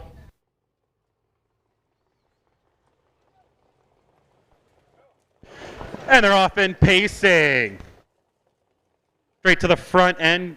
Great Quote trying to make a push, and Daily Double fighting over for first. Blink Kaching slides into third. Little Tags is out wide fourth, and trailing Karma Blue Chip. Heading down the backstretch, Great Quote takes first. Daily Double, though, right there in second. Still Blink Kaching third. Little Tags fourth. And Karma Blue Chip is trailing. As they're heading down still continuing down the backstretch at the quarter mark, it's Great Quote. 30-3 for an opening quarter. Great Quote leading the way. Daily Double still right there in second. Retirement guy Blink Kaching's not going anywhere third. Little Tags is on the move now fourth. And moving up on the inside, Karma Blue Chip. Coming down the stretch for the first time, Michelle Ray with Great Quote.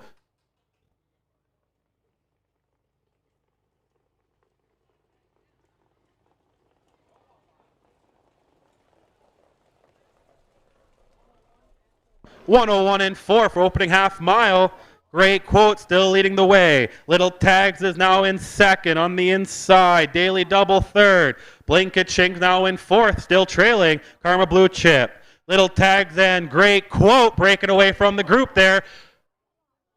Great quote on the inside, still leading. Little tags on the outside second. Now Blink Ka-ching coming to join the party, 2 wide. As they're coming to the 3-quarter mark. Great quote, still leading. 131 flat. Great quote leading the way. Little tags on the outside, fading second. Blink Ka-ching's making a late push for his retirement. Down the stretch they come. Great quote in the lead. Little tags is still second on the inside. Blink Ka-ching in his final race. Can Great Quote hold on? Here comes Blink Ka-ching. Late push. Late push. Great Quote holding on. Here's on the outside. Whoa. Really close to call.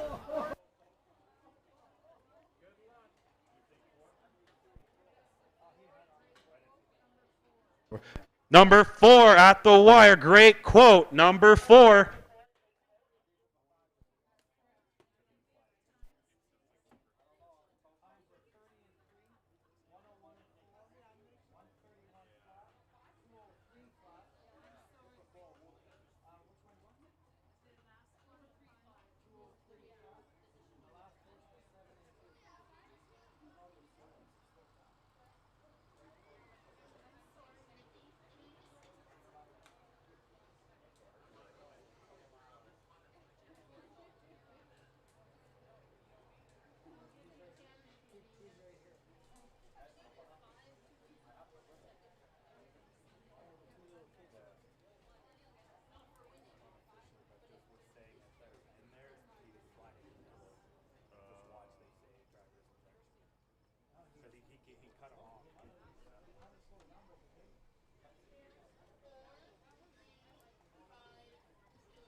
Ladies and gentlemen, coming across the stands right now is Blink Ka-ching in his final race. Let's give him a big round of applause. A second place finish in his last race. Not too bad.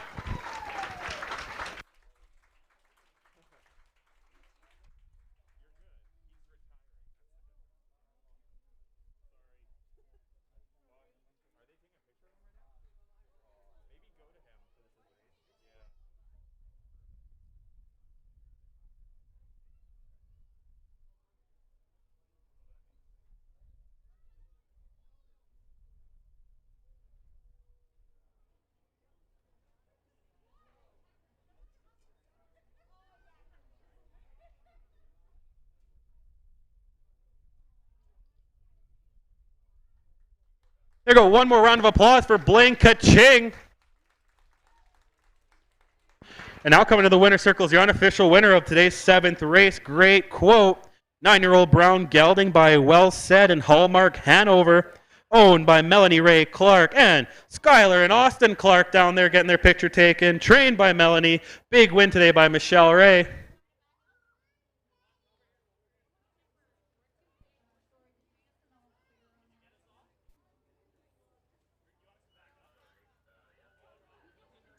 There you go. Big round of applause for Great Quote with teammate Michelle Ray.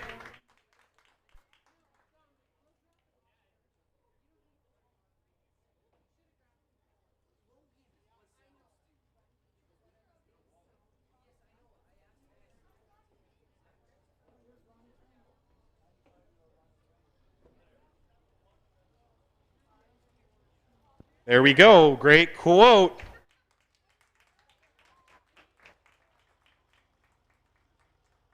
Here are your quarter times. They went over the first quarter in 30 and 3, over the half in 101 and 4, over the 3 quarters in 131 flat, finishing the full mile in 203 flat.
Here are the payouts for race number 7.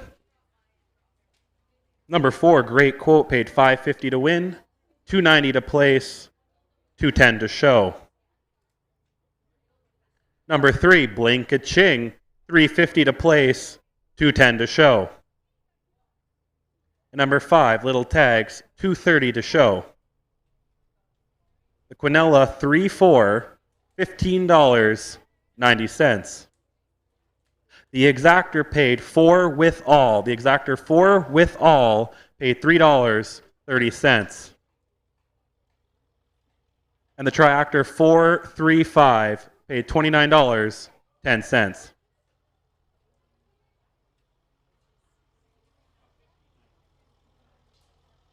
And here's the rundown. Number 1, Daily Double was 5th. Number 2, Karma Blue Chip was 4th. Number 3, Blink-a-Ching was 2nd.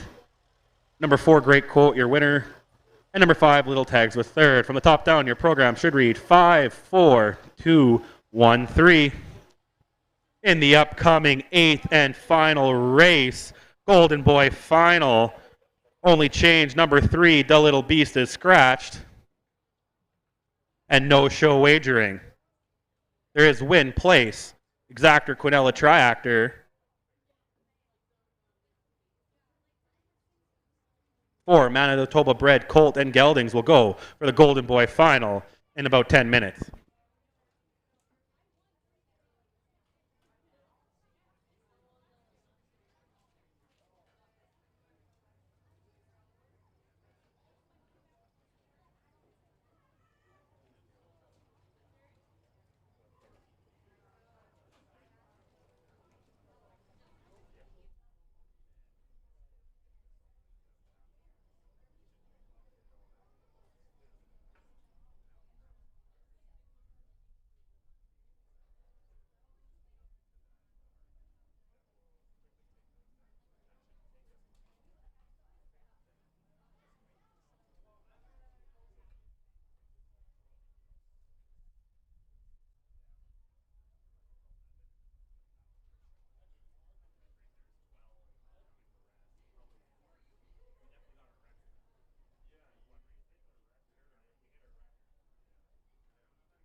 Trey, that was 4 all, right? That paid? Oh, what was the try?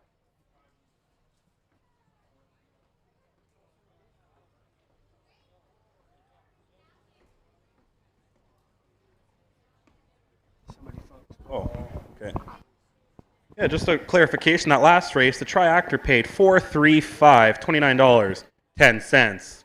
Triactor 435.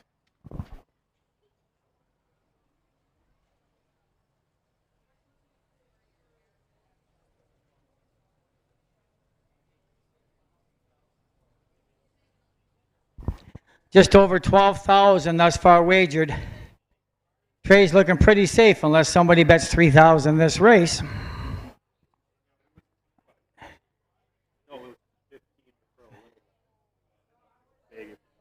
So any horsemen in the back, got your telephones, you want to wager 1,000 each, we could do her.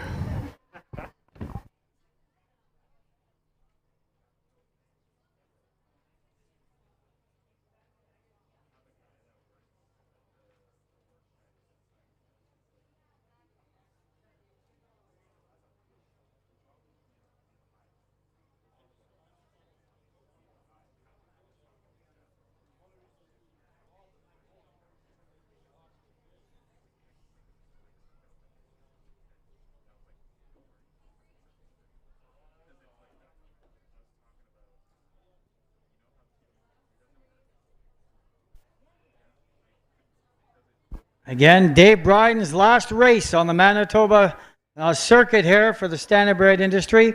Again, thank you, Dave Bryden, for all your work, all the donations you've done over the years, and you will not be forgotten.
The horses are on the track for post parade for race number 8, Golden Boy Final, our finale to a great summer. $8,382 in purse money up for grabs. Number 1, Vern's Wish, owned by Trevor Williams, trained by Trevor, driven today by Jacques Lambert. Number 2 is Munchie Chris, owned by Kevin Hildebrandt and Errol Voden, trained by Kevin Hildebrandt, driven today by Mark Filion. Number 3 is Scratch. Number 4, Get It Done Bud, owned by Corey and Betty Manning, trained by Corey, driven today by Corey. And number 5, Two Shoes, owned by Arthur Ray, trained by Arthur Ray, driven today by Michelle Ray. 4 will go to post in the Golden Boy Final.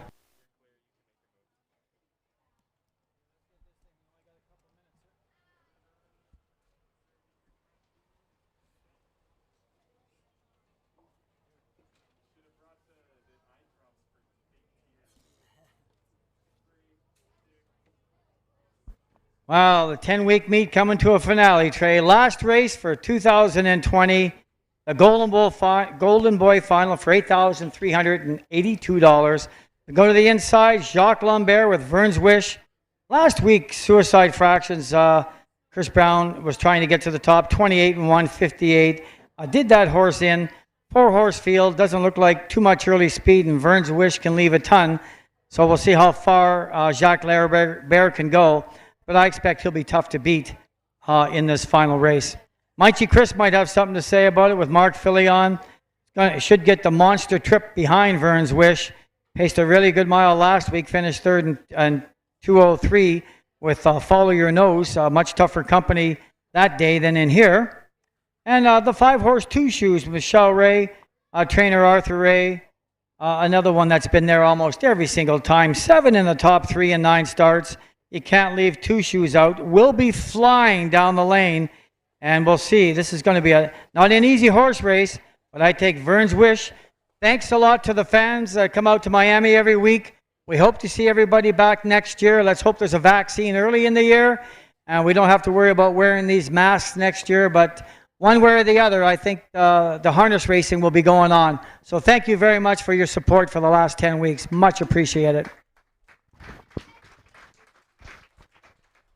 Yeah, Mike. So my picks, I agree with you. Vern's Wish, I think by far should be the favorite. Didn't really have a good showing last week in the Futurity, but I think it's going to be different this week around. The only difference I think Two Shoes is going to go for second. I think Michelle Ray is really going to push this colt. And then I have Munchie Chris for third. Real quick, I want to do my thank yous. I want to thank Manitoba Harness Racing for giving me this opportunity. My first year, I had no background in broadcasting or announcing, just a big love in harness racing. So I really want to thank, Trevor Williams and all the board and everyone through the hiring process that gave me this opportunity. I want to thank Mike for being my mentor this year and putting up with me all 10 weeks. I want to thank Mitch, our boy there on computer. Usually it's Adam, but today it's Marissa on camera. Our judges, everyone in the crowd. Everyone on HPI and Twitter. We need $3,000. I might just get this tattoo anyway, but let's try to get as close to $15,000 in handle. And we got about 2 minutes to post. Let's go. Our finale Saturday. I know.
Couple minutes has been added. Just mutuals are currently down here. Couple minutes to post still.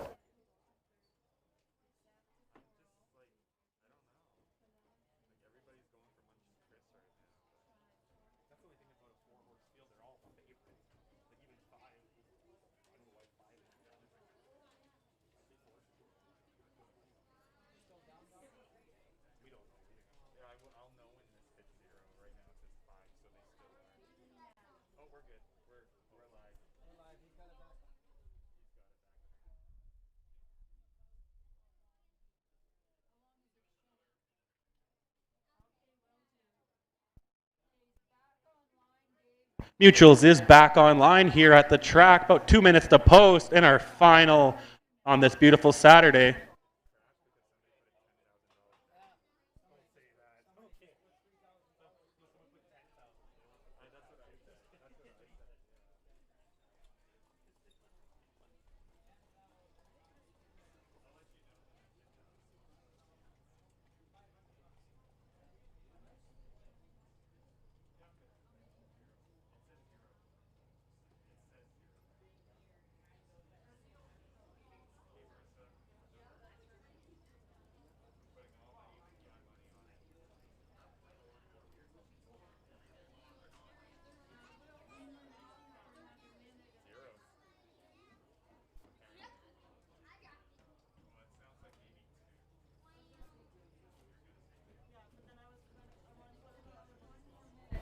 Going to hold off for another minute. Big lineup at the wicket still. It'll be another minute or so to post.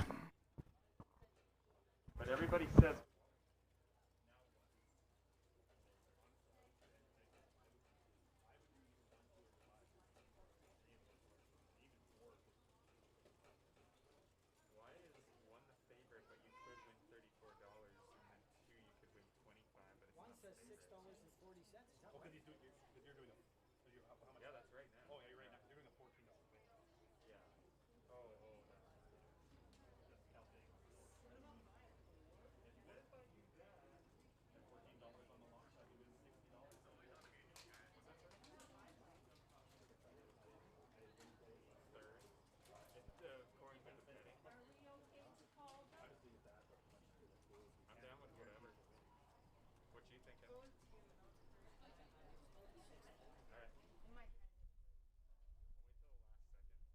still about 1 minute to post. 1 minute.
The horses are called to the starting gate for race number 8, Golden Boy Final. Thank you to everyone to join us here on Finale Saturday. Number 1, Vern's Wish with Jock Lambert. Number 2, Munchie Chris with Mark Fillion. Number 3 is Scratched. Number 4, Get It Done Bud with Corey Manning. Number 5, Two Shoes with Michelle Ray.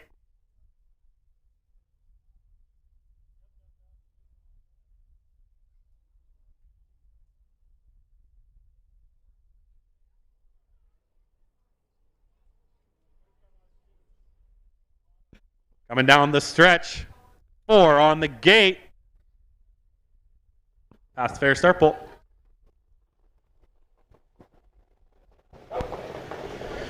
And they're off and pacing. Vern's Wish, Munchie Chris fighting for the front end. Two Shoes sliding in third. And Get It Done Bud is fourth. As they're heading down the back stretch, Vern's Wish takes the lead outright. Munchie Chris still right there, though. Two Shoes and Get It Done Bud can see them all.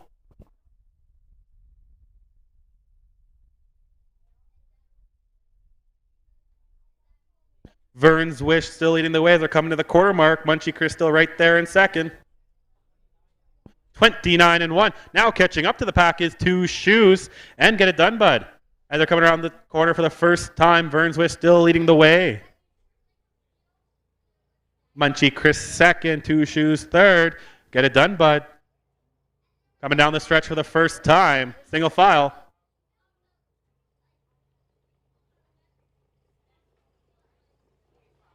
Trying to make a move now at the half mark is Munchie Chris.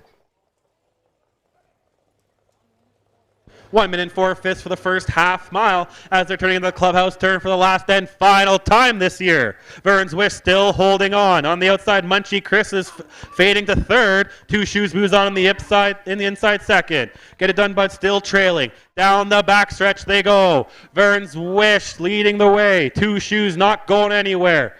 Munchie Chris is fighting to try to get back in it. As they're coming to the three-quarter mark.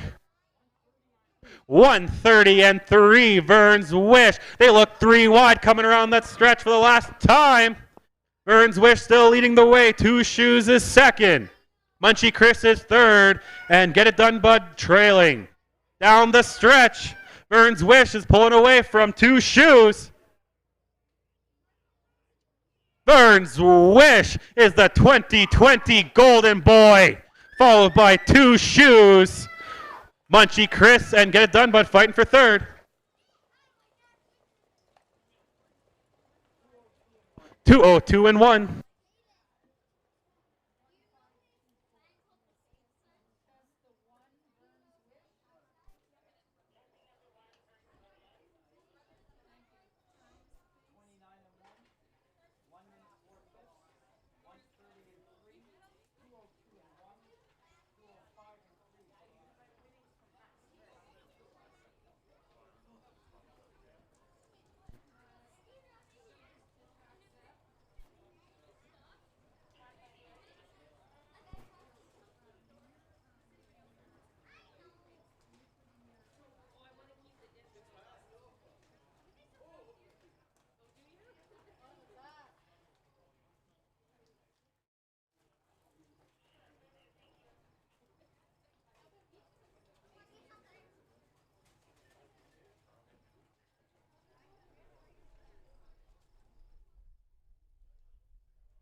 Coming in the winner's circle is your unofficial winner of today's 8th and final race, the Golden Boy Final. Burns Wish, through Bay Gelding by Toucan Sam and Honey Badger, owned by Trevor Williams and trained by Trevor. Big victory today by Jacques Lambert. There we go. Give a big round of applause for the 2020 Golden Boy Burns Wish with Jacques Lambert. Here are the quarter times. They went over the first quarter in 29 and 1, over the half in 1 minute and 4, over the three quarters in 1:30 and 3, finishing the full mile in 2:02 and 1.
Here's the payouts.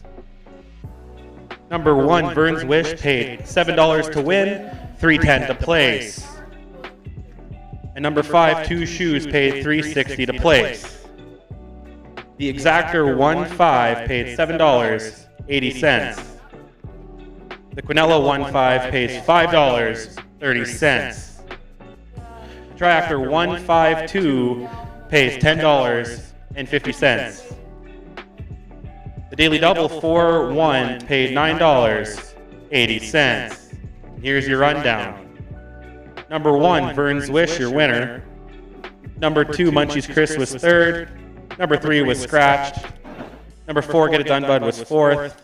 And number 5, Two Shoes, was second. From the top down, your program should read 1-3, scratch, 4-2. Ladies and gentlemen, our handle for the day, it is our best of the year, $12,849.